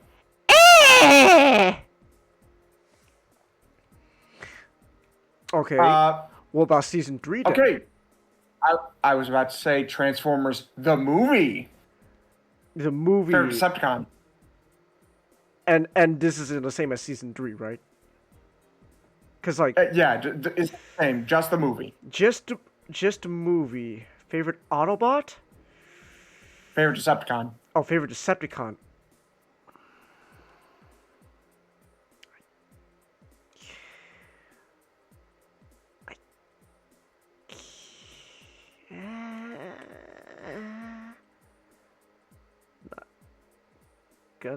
Gonna be honest, the Decepticons even in the movie kind of blend together a bit, except Star. Well, okay, except maybe Starscream, but that's just because you know we get to see him fucking die.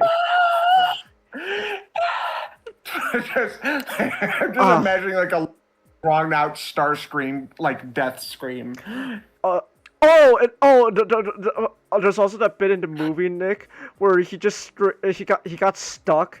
So his solution, well, I guess I'm just gonna have to shoot my foot. Yeah, probably Starscream. Yeah, probably Starscream again. Oh fuck! This is gonna hurt.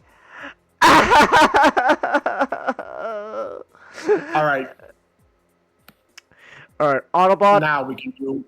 Yeah. Okay, Autobot. I'm gonna go with Rodimus again, cause. Yeah.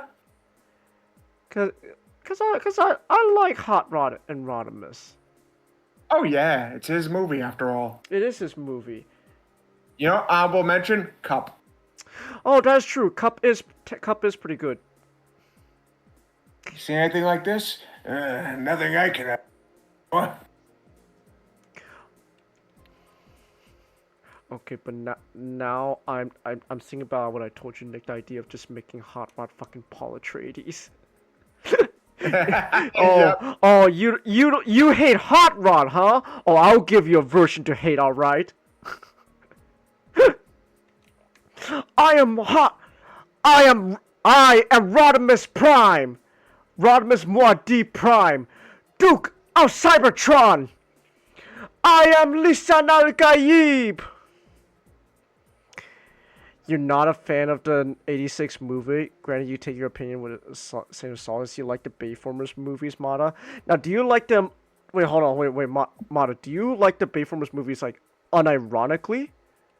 Because I'm gonna say this.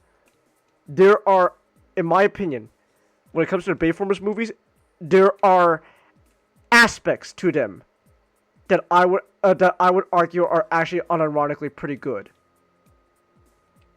Just like a lot of Transformers fans don't like to hear that, but like I would argue there are some stuff when it comes to the live action movies that you can argue not too bad. And also if you don't like the '86 movie, 100% honest, the '86 movie is, objectively speaking, it's not really that good of a movie, to be honest. Like as an objective movie, it's not really that good. Nah.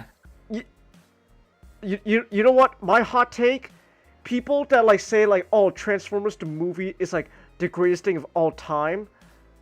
Half the time, that's just nostalgia speaking. Yeah. So. Okay. Now, season 3 proper. Favorite Decepticon. Favorite Decepticon? Galvatron. I love what a fucking mental nutcase he is. He is so funny, Nick. Yeah, I kind of was like, who would I have other than Galvatron? It kind of has to be Galvatron, man. He's just so funny. He's just a fucking nutcase, man. All right. Season 3 Autobot. Still say Rodimus. I don't. Cup is a close Cup is pretty close. Oh, but Skylynx is also there. Fuck. I love Skylynx. I am going to say Grimlock. Ooh. Okay, not a bad choice. Me no. Feel no sorry for them. Me, Grimlock. Laugh. That's true. That was a really good moment. That was really good. I'm surprised we didn't. You didn't say Grimlock on yours. You know what? You know why? Honestly, kind of just left my mind. That. You know. Also, I don't know if you would have him on your. Cosmos. Oh, Cosmos! Yeah! Yeah! Cosmos is fun. He's a fun, like, Season 2 Autobot. Yeah, I like... And what you were saying before I, Oh, with Grimlock, I was just gonna say, no, he kind of just left my mind.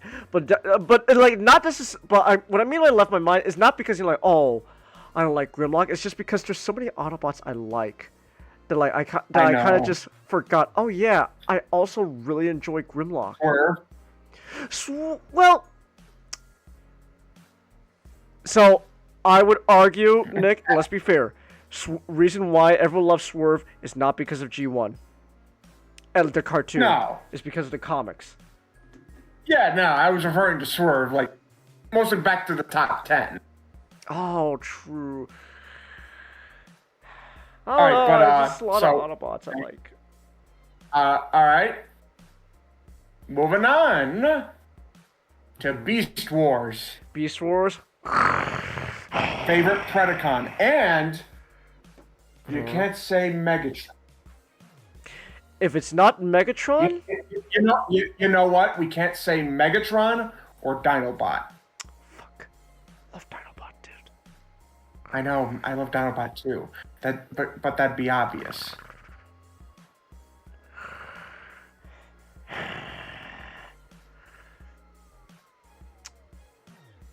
Okay, actually, you know what? Favorite, You know what? favorite Favorite Predacon? Predacon? Black Arachnia. All right. Yeah, I dig her too. Black Arachnia was pretty cool, man. Yeah, I dig her too. For me though, I'd probably say Rampage. Oh, that's not a bad choice. Yeah. That's not all bad. right. Maximal. Maximal, Rhinox. See, I'm at the fucking convenience store, man. No, all the Maximals are fucking great. Maximals are fucking. All of them are S tier characters. All of them are S tier characters. I guess Rhinox was the first one to come to mind. He just popped in my mind. So I'm like either Rhinox, Rat Trap, or Cheetor. But you know what? I think I'll settle for Rhinox. I like Rhinox. Rhinox is such a neat character trope that like you actually don't really see much nowadays. Does the really brawny genius, a guy who is both bronze and brains. Like he could science his way out of things too, but at the same time, if it is necessary, he'll 100% just fucking punch you in the face and knock you out cold.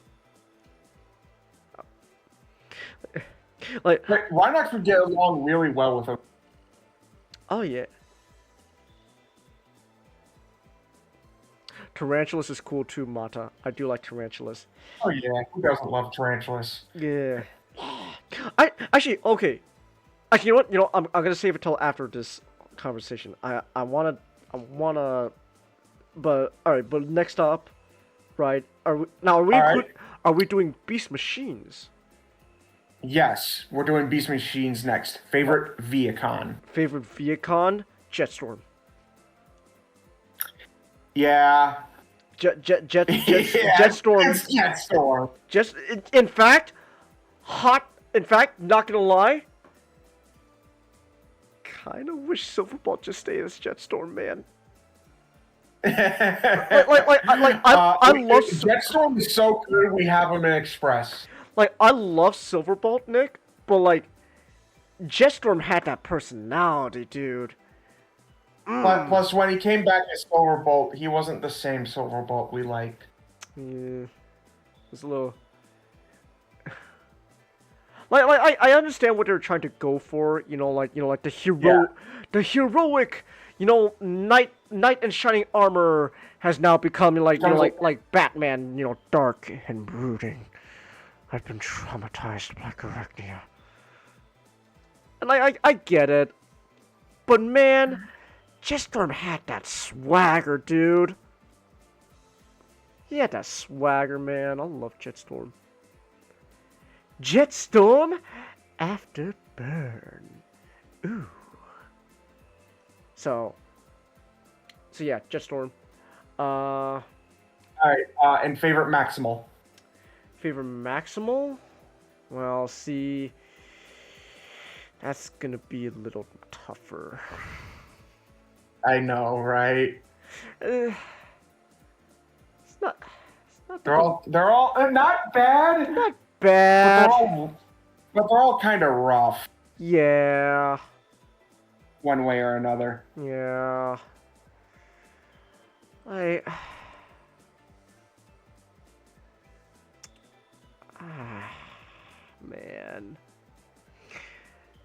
Man, that's literally all I can say. Just man, 'cause like, not bad, but like,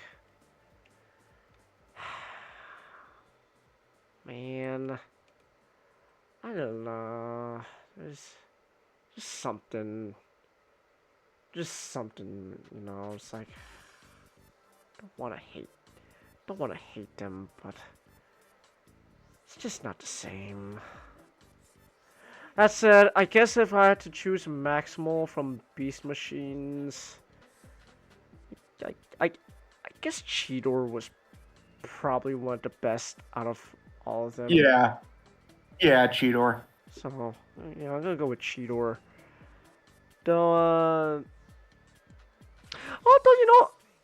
Though, actually, I will say, even though we didn't really get much with her, Bontanica's actually kind of interesting. Yeah. So,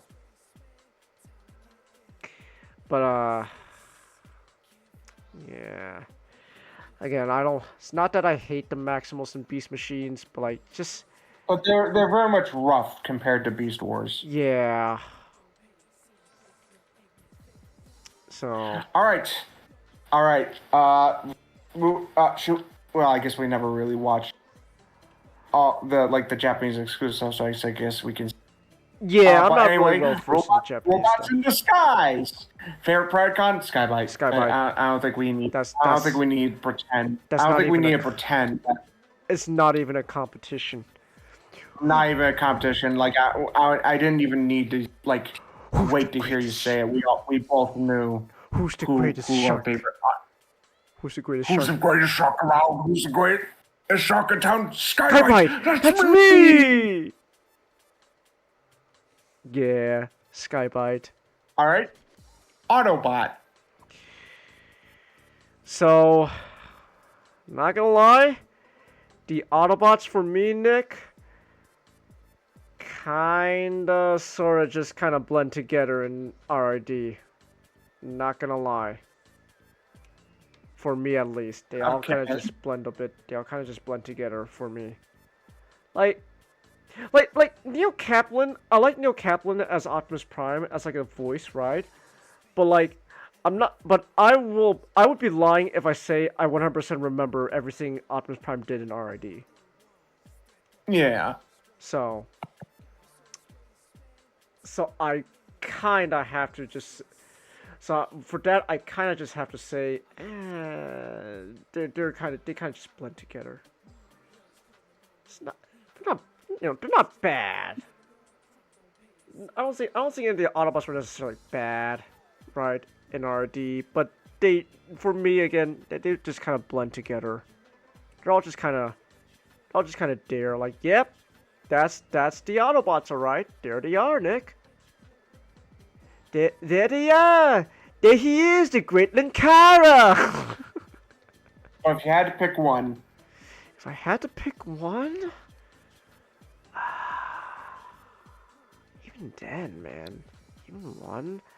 I'm gonna be honest, I don't know. Do you have one? I can say two. Two, okay, I'm listening. Sideburn, and that's partially because... And that's partially because we kind of made him with him like picking up like impersonating an elite guardsman, only to accidentally cause like a ship to blow up because of that. He in our express, he ruined Bumblebee's life because of that.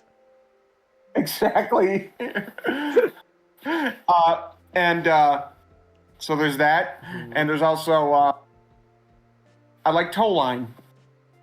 Towline? What was Towline like in RRD? I forgot. So from what I gathered, he had like a very chill like demeanor like that. Yeah. And like when you hear him talk, he kind of like almost had like surfer like voice. So I'm like, so that gave me like, oh, he's very chill. But no parking. Like if a place says no parking, tow the car in that space. That's pretty funny, actually. He's very adamant about stuff. Like if it says no parking, you are not gonna. And I think that's just very. Funny. That is funny. Yeah. So you know what? Actually, no joke. I think we should rewatch RID then. Not gonna lie, just because, again, for me, a lot of it just kind of blended together when I was watching. But I feel like, if I watch it with you, I can actually pay attention more. So oh, okay. So, all right. Armada. Yeah, Hotshot. For Autobot, yeah. Yeah, Hotshot. He clearly had the most focus on him.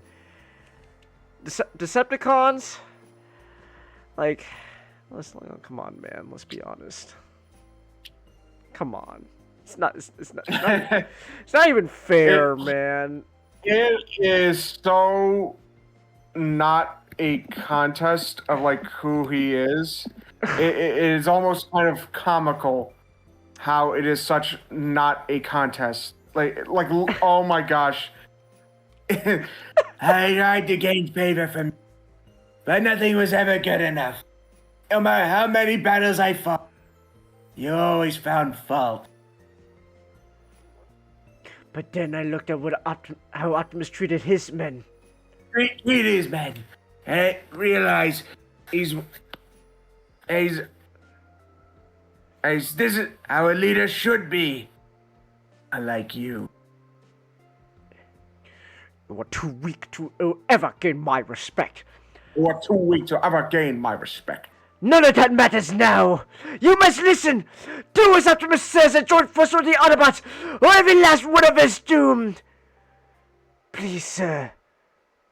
Do it for me. It's time to finish this once and for Oh, all! You're mine, Unicron! Ah! Yeah, it's like, it's not fair. He really was just like the best Decepticon, man. So. Also, don't ask me about Energon. Not because, like, oh, Energon's bad, but because I kind of legit just forgot what happens in Energon in general. Yeah, me too. So what I'm gonna do is I'm just gonna like I am randomly struck and see if there's any.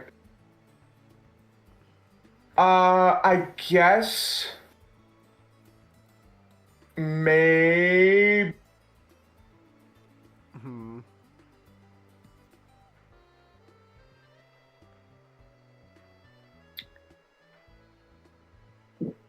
You know what? I'll say Megatron if one like line he says when he's resurrected. I'm back. That is true. And for Autobots, that did go hard. I guess Ironhide. I don't hate him as much as other people. No, I don't hate Ironhide. You know what? Maybe we should rewatch Energon. Wait, okay. All right, Cybertron, favorite Decepticon. Favorite Decepticon? It's either Galvatron or Starscream. I just love how Cybertron, they just lean all into just making these two the most power-hungry evil bastards ever. I know. Literally, Optimus is telling Galvatron, Galvatron, the black hole is going to destroy the whole universe. Or don't you want to stop it? Nah, I just want to be a dick to you, Optimus. What? Die! It's really funny, man. Like, and you know what? Even though it was short-lived, that Cybertron Starscream, he did fight God. I know. He lost, but he still fought God. Like you know, you don't see that every day with a Starscream. So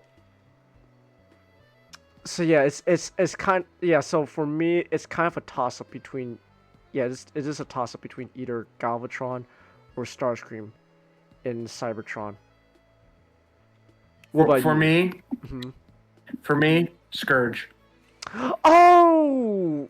Not gonna lie, forgot about Scourge. That's true.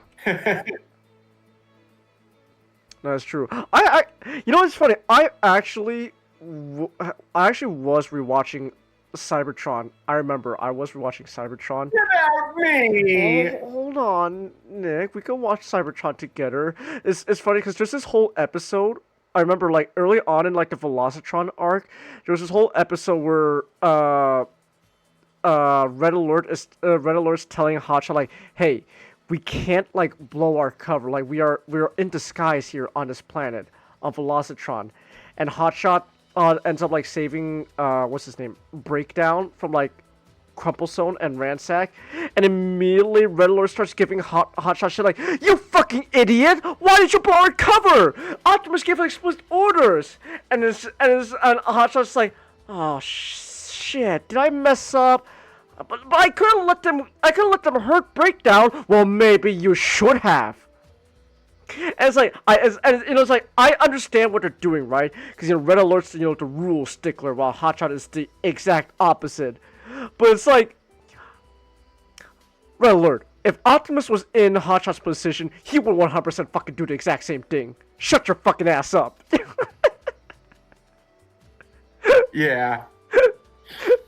Okay, no shade, no real shade towards Red Alert, but it was like, Come on, man. It's like no. If Optimus, what do you think Optimus would do? I don't know. If Optimus was in the same situation, he'd do exact fucking same thing. Cause he's if someone's like in danger. Yes. Vegas Express as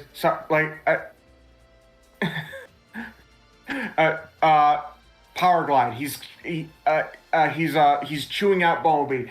Hey Bumblebee, that was crazy. Hey, that was reckless. Oh my god. Why would you go and do that? Did you ever? I mean, what do you think Optimus would do in that situation? Ironhide just chimed in. He's the same. He do exact same thing. Like Ironhide just casually goes. The same Probably thing. The exact same thing. I mean, you're not helping. I mean, no, but Nick, I had it in our story for Express. The first one to ever blow their cover is Optimus. Is Optimus. And I think I was the one to come up with the idea. Probably. At the very least, the reason why he blows his cover. It was a joint effort. But yeah. Joint effort. Yeah, it's like our fanfic. Yeah. Just communist bugs. Our fanfic.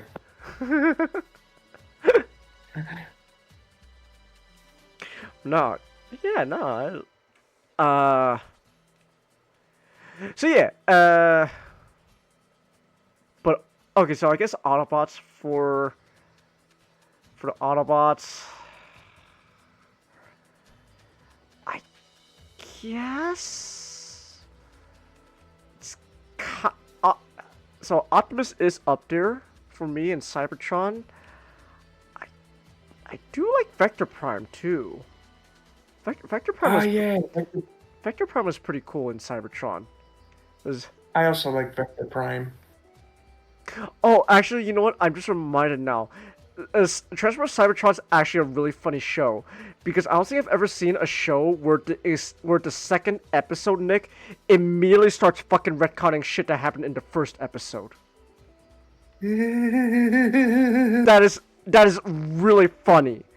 Like all of a sudden, they're changing the context of something that happened in the first episode, in the second episode. It's like,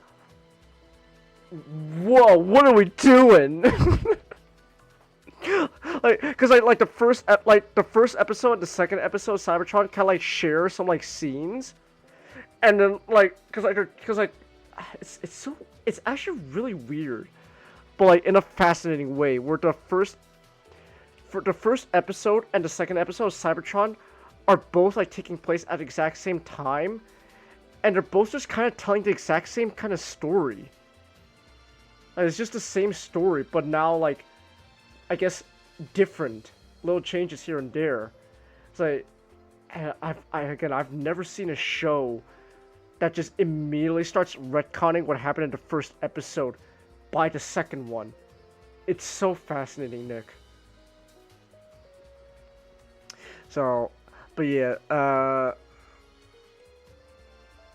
so for Cybertron, probably Optimus and Vector Prime for my favorite Autobots.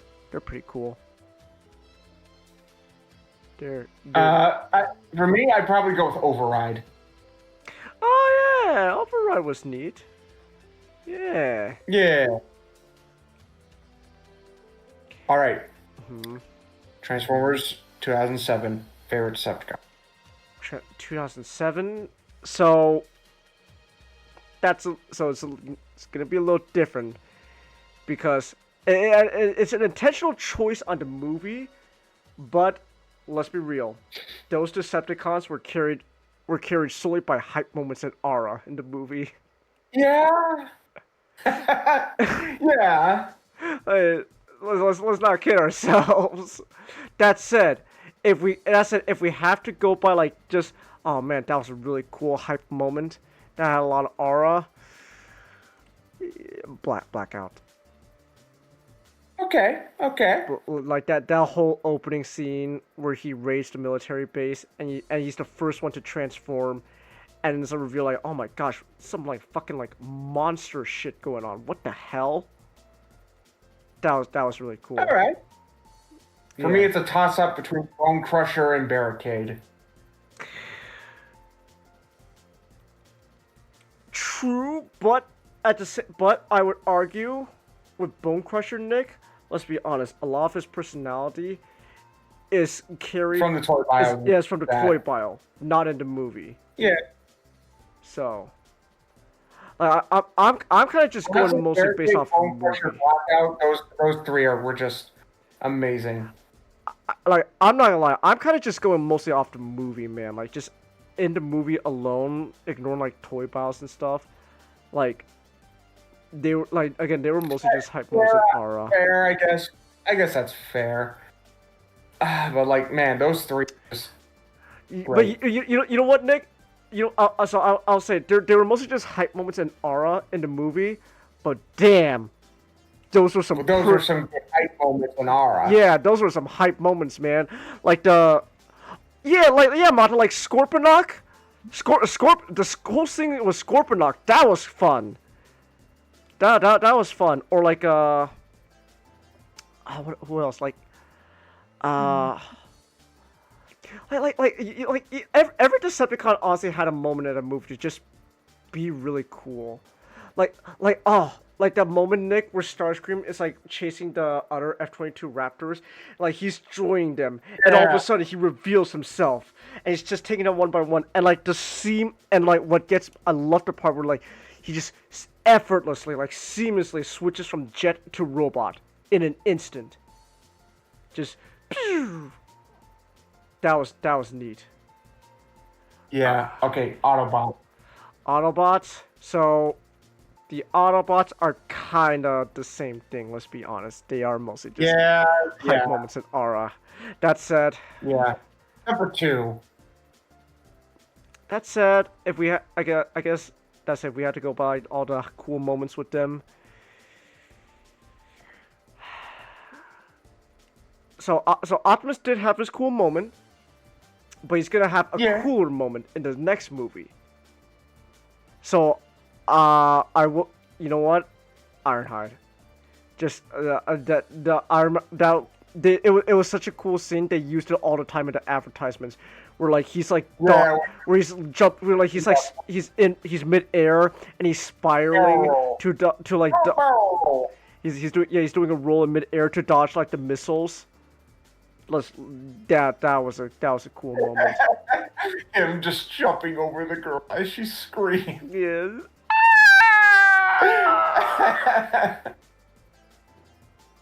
So. All right. Next, Transformers animated favorite Decepticon. Favorite Decepticon? Lucknut. What a stupid but loyal idiot. I love him. I love Lucknut. Yeah, I think I kind of just barely have to go with Lucknut. Who else were you thinking of? Starscream, Megatron. Oh, that's true. That's pretty good. Decepticons were pretty good and animated. Shockwave. Oh yeah. Yeah, Decepticons were pretty good and animated. Do we have to say our favorite Autobot? I do. like Optimus. I do like Optimus, Nick. That said, Bulkhead is up. He's up there. Yeah, Bulkhead. Would you say Bulkhead over Optimus in this? You know what? Just barely. Just barely, yeah. Just barely over Optimus. And Prime. All right. Try not to be a hero. All right. It's not in your programming. Not in your programming. All right. Revenge of the Fallen. Favorite Decepticon. Favorite Decepticon? Ravage. Now, he was really fucking cool in that movie, man.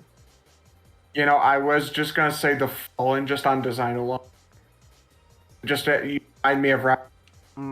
Yeah. Yeah, it kind of does have to be. Oh man, just the way he moves. Yeah, man. I'll say the way he moves is so. Ooh. Revenge of the Fallen is the movie where it made me go. Ravage is probably like the scariest Decepticon I've ever seen in my life, man. Gosh. I know. He's scary. Yeah, he could be very scary. Yeah, Ravage was cool. All right, Autobot. Autobot?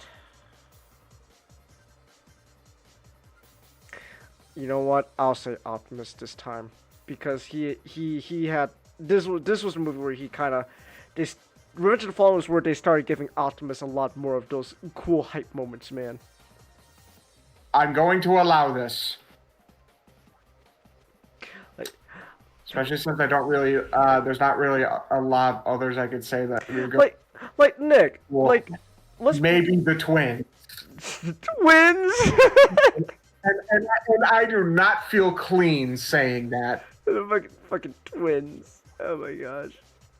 Like the thing is, Nick, with the you gotta understand, like the Transformers in the movies are not characters. They're just not. They're not. They're props. They're not characters. So you really do just kind of have to judge them based off just like, well, were they at least cool in that one scene? Okay, I guess that was pretty cool. So there we go. But like, as actual characters, like, yeah, no. Yeah.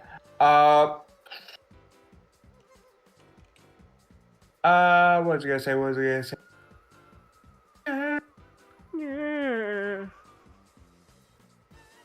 Yeah, I guess maybe I'll allow an Optimus pick for this just because. Yeah. Was the whole thing just no Optimus in general? I mean, because I'm gonna be honest, man. Like, especially in the movies, you're not gonna really get much. Yeah, I know. But yeah, but like, you know, yeah, just for Revenge of. Yeah, so Revenge of the Fallen. Hey, okay, War for Cybertron game, favorite Decepticon.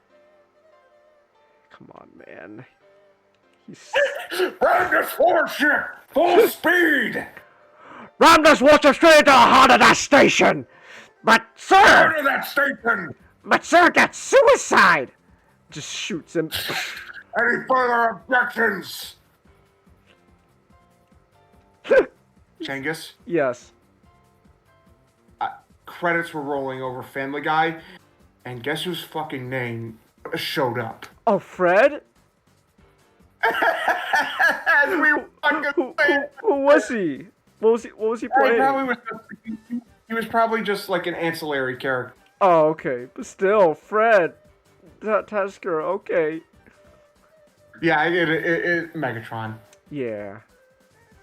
Yeah. Ram this warship in the heart of the station. Favorite Autobot? In War for Cybertron? I guess Bumblebee's pretty neat in War vs. Cybertron. Yeah. You know what? Bring back Johnny Young Bosch as Bumblebee.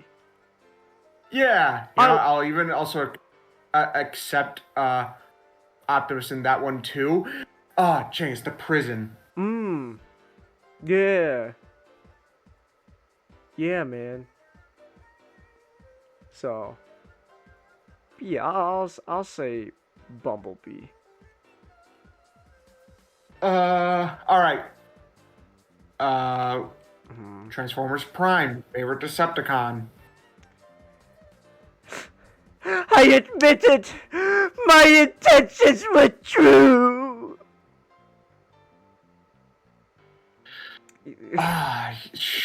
Shit, James. It's actually very tough for me.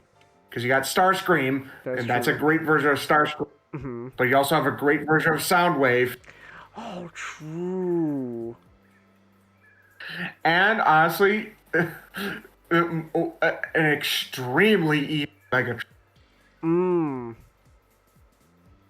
Starscream, I need you to plunge. Do me a favor and plunge that piece of crack directly into my heart. What the fuck? And pretend we're in Pulp Fiction and I'm Uma Thurman. Stick that needle in there, baby.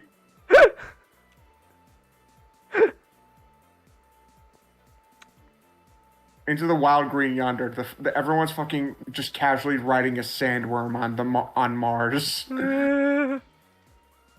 Okay. Favorite Autobot. Favorite Autobot in Prime. In Prime. Probably Ratchet. Yeah, I was gonna say the same thing. Ratchet. Yeah, Ratchet was pretty good. Prime really is the one where I go.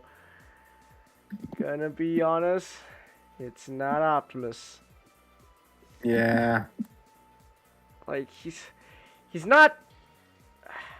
Optimus isn't bad in Prime, but like there's so much better versions. Very bland. Yeah, he's not my favorite. Yeah, he's pretty bland. So, guys, yeah, I gotta say, that's all right. All right. Dark of the Moon, favorite Decepticon. Favorite Decepticon, Laserbeak. Yeah. Yeah. I'm sorry, but I'm afraid my superiors want me to suicide you. This guy would play Ironhide in the Cybertron games. That's great. All right. Favorite Autobot. Favorite Autobot? Can I say I like Optimus in Dark of the Moon, but kind of for the wrong reasons. Okay. I'm not gonna lie.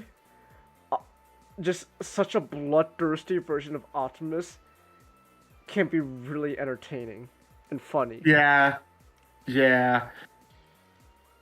Like it is far from good characterization of Optimus, but like it's pretty entertaining, man. I kind of can't help but like it when he just starts going all out, just you die. So, all right. Fall of Cybertron, favorite Favorite Decepticon? Ooh. Maybe Starscream? I do kind of like Starscream in Fall of Cybertron. Yeah. So. Yeah, I think I'll go with Starscream too.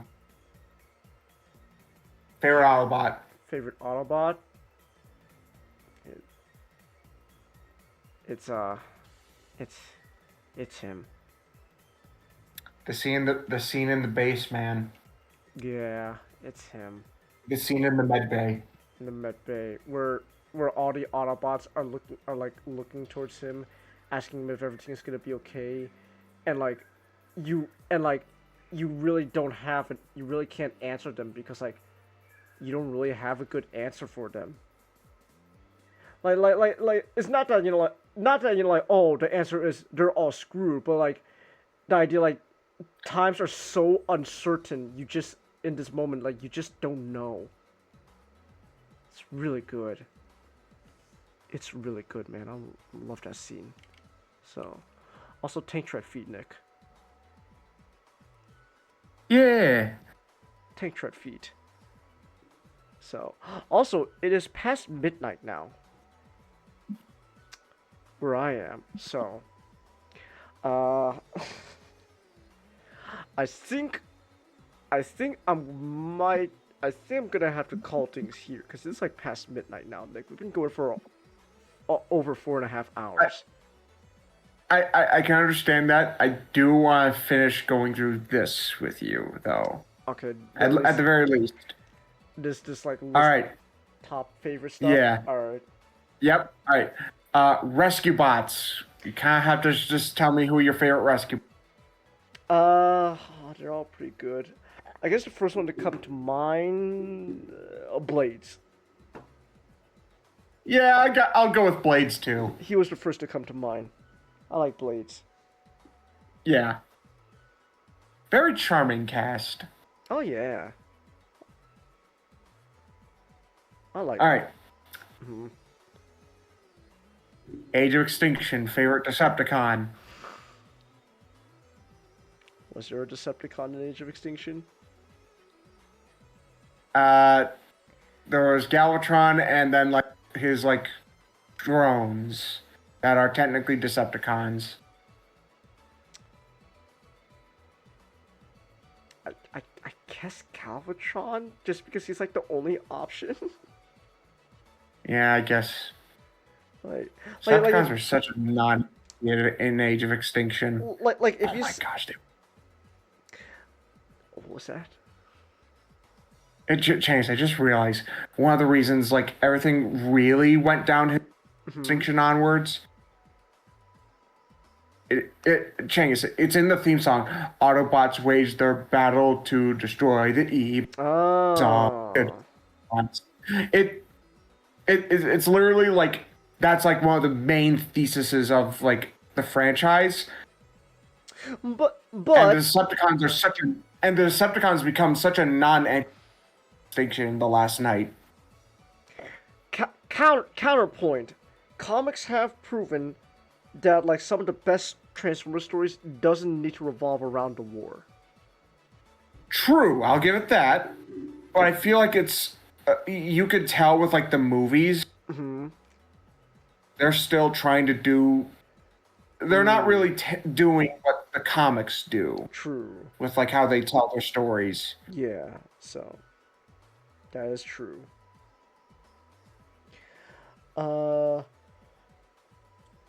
Would you count Lockdown? For this, I will. 'Cause, gonna be honest, even if we're counting Lockdown, I'm gonna still say Galvatron. Yeah. I'm not gonna lie. Frank Welker's voice just kind of carries. So. Yeah. So I'm gonna say Galvatron. Yeah. All right. Favorite Autobot. Favorite Autobot. Hound. Hound. Yeah. Hound. John Goodman. Fat John Goodman robot is really funny. That said, I want to make the argument that Age of Extinction is probably the best voice work Peter Cullen's done for Optimus since G1. Alright. Cause I'm not gonna lie, the idea of just this heartbroken Optimus who is just mostly angry at himself can be really interesting. And Peter does do a good job with the voice work there. It's just, everything else is clearly lacking with Age of Extinction, so including the script. So, but yeah, Hound for favorite Autobot in Age of Extinction.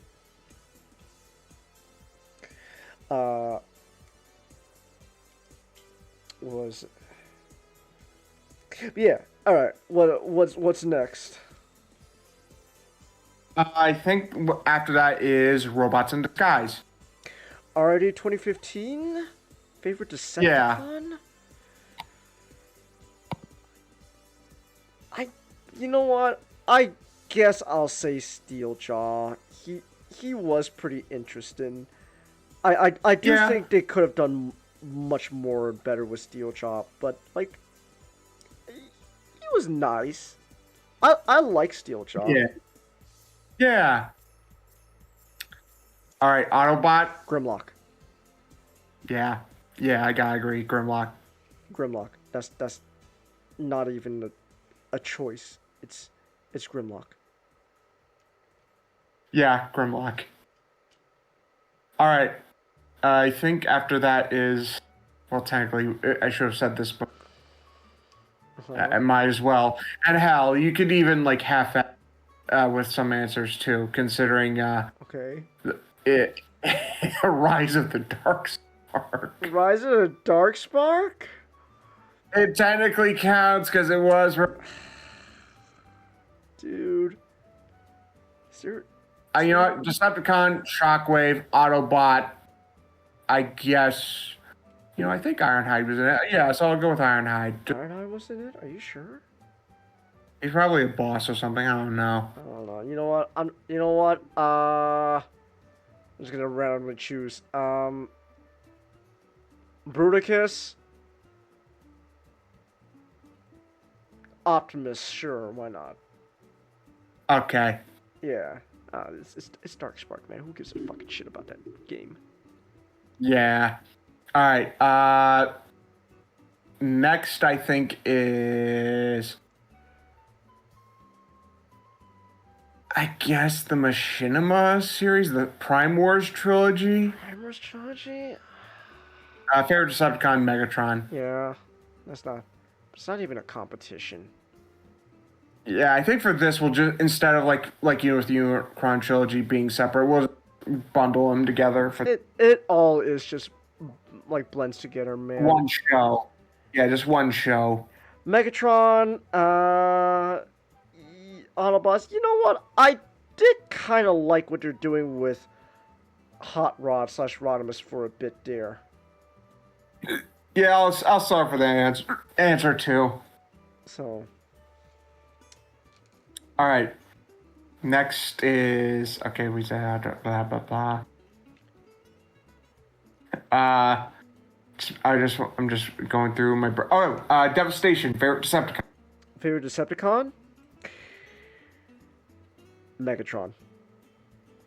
Okay. It's like G1. It's G1 cartoon Megatron, but kind of like ramped up. Like. Yeah. Okay. I'll go with Megatron too.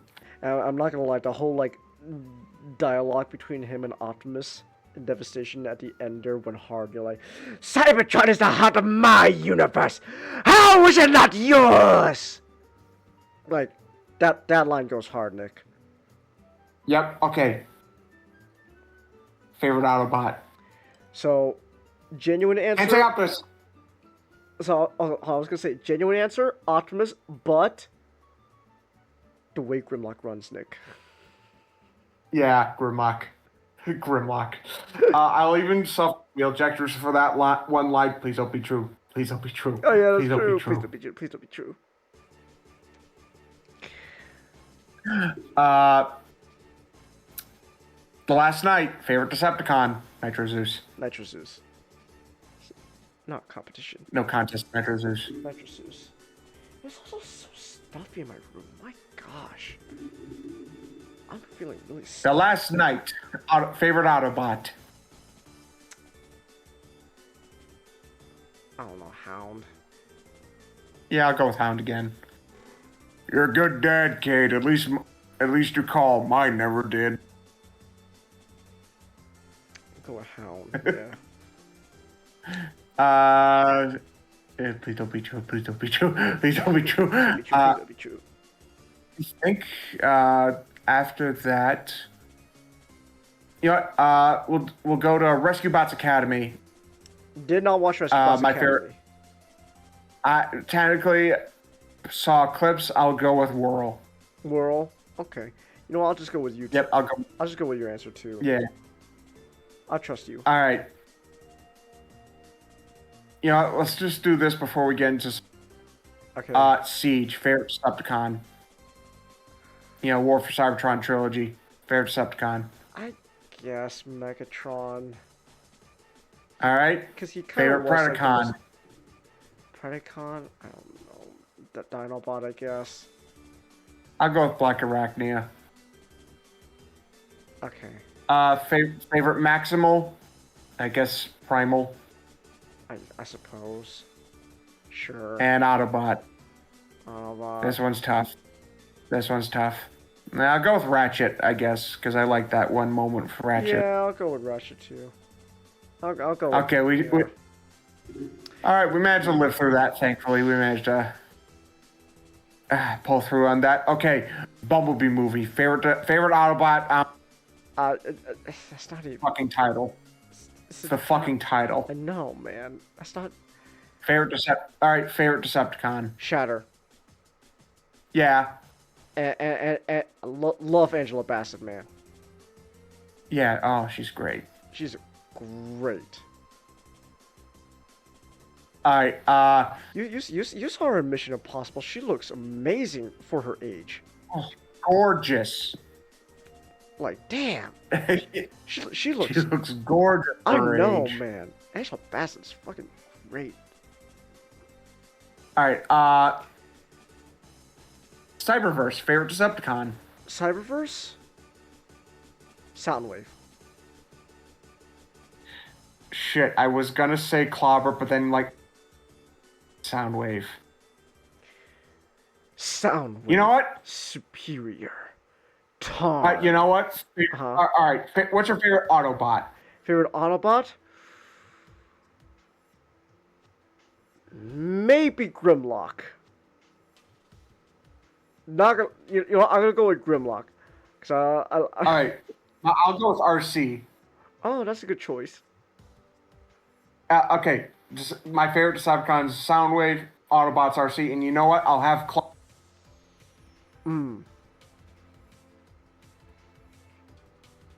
All right. Satisfied with that. I'm satisfied how I worked.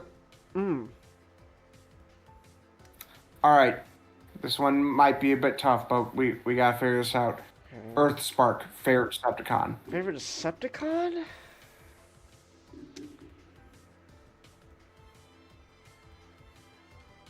I like Breakdown.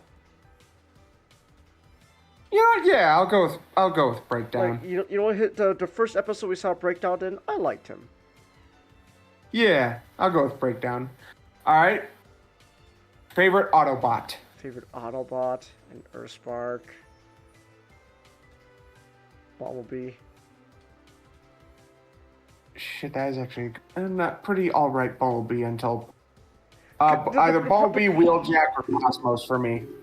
The problem with Bumblebee is not that he becomes a bad character necessarily. It's just they just stop doing shit. Stop using him. Yeah, they just stopped using him. That's my main issue. So. All right, and favorite Terran. Favorite Terran, Nightshade actually. Nightshade's great. Yeah, I was gonna say Nightshade's great. You know, honestly, for me, I loved it when starting with the third, especially the second and third season, they finally started leading towards them being more of a mad scientist, and that made them such a fun character. Wait, you mean you haven't tested yet? Isn't science fun? So Blood create an alternate dimension using a film projector. I know. So when they lean towards the mad scientist stuff with Nightshade, they became really fun because admittedly, right? Let's be honest, I cannot relate to the whole non-binary stuff because I'm not non-binary. So I was like, Yeah. like if you're non-binary, cool. I'm sure you'll relate a lot to Nightshade there. But for me, I can't relate. So it's just so like that aspect of of their character doesn't really get to me as much. But I like the mad scientist stuff. That's fun. So yeah, Nightshade probably for my favorite Terran. Then behold, the smart trainer 5007! Why 5007? The first 5006 tried to do...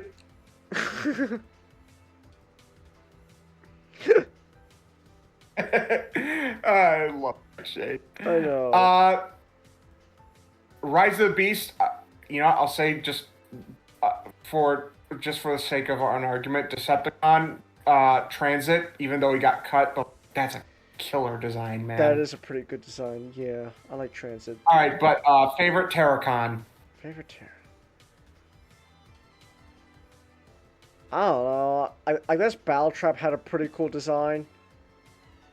I'll go with Nightbird. Nightbird, they didn't really do much.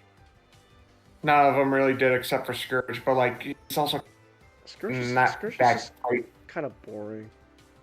Yeah. Oh my! Because of like the villains, like Decepticons, Terracons, being like shafted, no hype moments are to. Oh yes, these guys are like threats and stuff like that. There's also the fact that also Rise of the Beast, just that empty battleground and end game. Yeah. Like just rocks. Yeah. Cities, gotta be like cities and stuff. Like people. You got people in it. Make it lived in. I know, man. Again, I say off topic. Spider-Man 2 train scene. Best superhero action scene. But that's a whole other discussion. Favorite Maximal. Airazor. Yeah, Airazor. She was really the only one that had personality. Hell yo. But they wasted her though, man. They did. They wasted. Autobot Mirage. They wasted an Academy Award-winning actress. I know. Autobot Mirage. Yeah, Mirage really is the standout. You like the fight with Scourge, Mata? It was fine. It did what it had to do. It was fine. I don't hate it, but like, eh. Cyberworld. Megatron. Megatron is fun. Yeah. Autobot. I'll go with Grimlock. Grimlock. I actually really like the new Optimus in Cyberworld. I like him too, but I think I'll go with Grimlock just because. Right. As long as he keeps the mask on. Okay. You know what? If I can't choose Optimus, I'll go with Snarl. Okay. Snarl's funny. Just Naruto parody. All right. Now we're going to the last real big one. Transformers 1, favorite Decepticon, Megatron. Yeah, D16. Favorite Optimus. Orion. Yeah, it's not. It's their movie. It is their movie. Can't wait. Yeah, so like, I don't know what else, what more, man. But yeah. Okay, besides Megatron, favorite Decepticon, Starscream. Starscream. Steve Buscemi. All right, but I guess the real question: Optimus, favorite Autobot. What was that? Besides Optimus, favorite Autobot. Favorite Autobot? I guess Alita. All right. And I'm gonna go with Wheeljack because that motherfucker instigated. Oh, that is true. That's true. I guess I was thinking more of like just the main cast in general. I know, fair enough. So fair enough. All right. I want to do 2 more really quick. IDW 1.0 favorite Decepticon. Favorite Decepticon? Megatron. Okay, I'll go with that. I'll go with that answer too. Yeah, Megatron, man. Especially in More Than Meets the Eye. Wait, actually, hold on. Actually, hold on. Do we count Megatron? Okay, actually, do we count Autobot Megatron and Decepticon Megatron as two different things? You know what? I'll just say Megatron my favorite. Because even then, he does both really well. Yeah, it is Megatron. All right, so Decepticon other than Megatron. Other than Megatron, Starscream. Yeah. He gets. I loved the idea. Starscream finally gets everything he wanted. He's in charge of Cybertron now. Exactly. He's still miserable. All right. Autobot. Autobot. Besides Megatron, Rodimus. I gotta go with Swerve. Oh, true. Swerve is good. That's a good choice too. I guess for IDW 2.0 for me, I guess I'll say Frenzy for being the instigator of everything. That is funny. And for Autobot, Jack. Wheeljack? Yeah. I read the Wheeljack thing with you, so yeah, definitely Wheeljack for Autobot. I guess I'll just also do Frenzy for Decepticons. I told you, like, the pacing of IDW2 got too long for me, so I just stopped reading. Yeah, fair. Yeah. All right. Skybound. Favorite Decepticon. Favorite Decepticon? So, Decepticons are all kind of just... They're all kind of like G1. They're just a bunch of dumb, angry idiots. But I like them because of that. Yeah. I will say, Skybound Megatron definitely is like a return to form of like just what a malicious dick. God, he's such an asshole. So I'm gonna say Megatron just because I love that we're finally getting just asshole Megatron again. And then Autobot's like, dude, come on. Okay, you know what? If I can't choose my my favorite red and blue truck, Cliff Jumper. For Autobots and Skybound. Cliff Jumper, to me, Cliff Jumper or Wheeljack. But yes, either of those two. Optimus. But it's Optimus. I gotta go. Yeah, it's like Optimus. General Optimus. It is Optimus. 100%.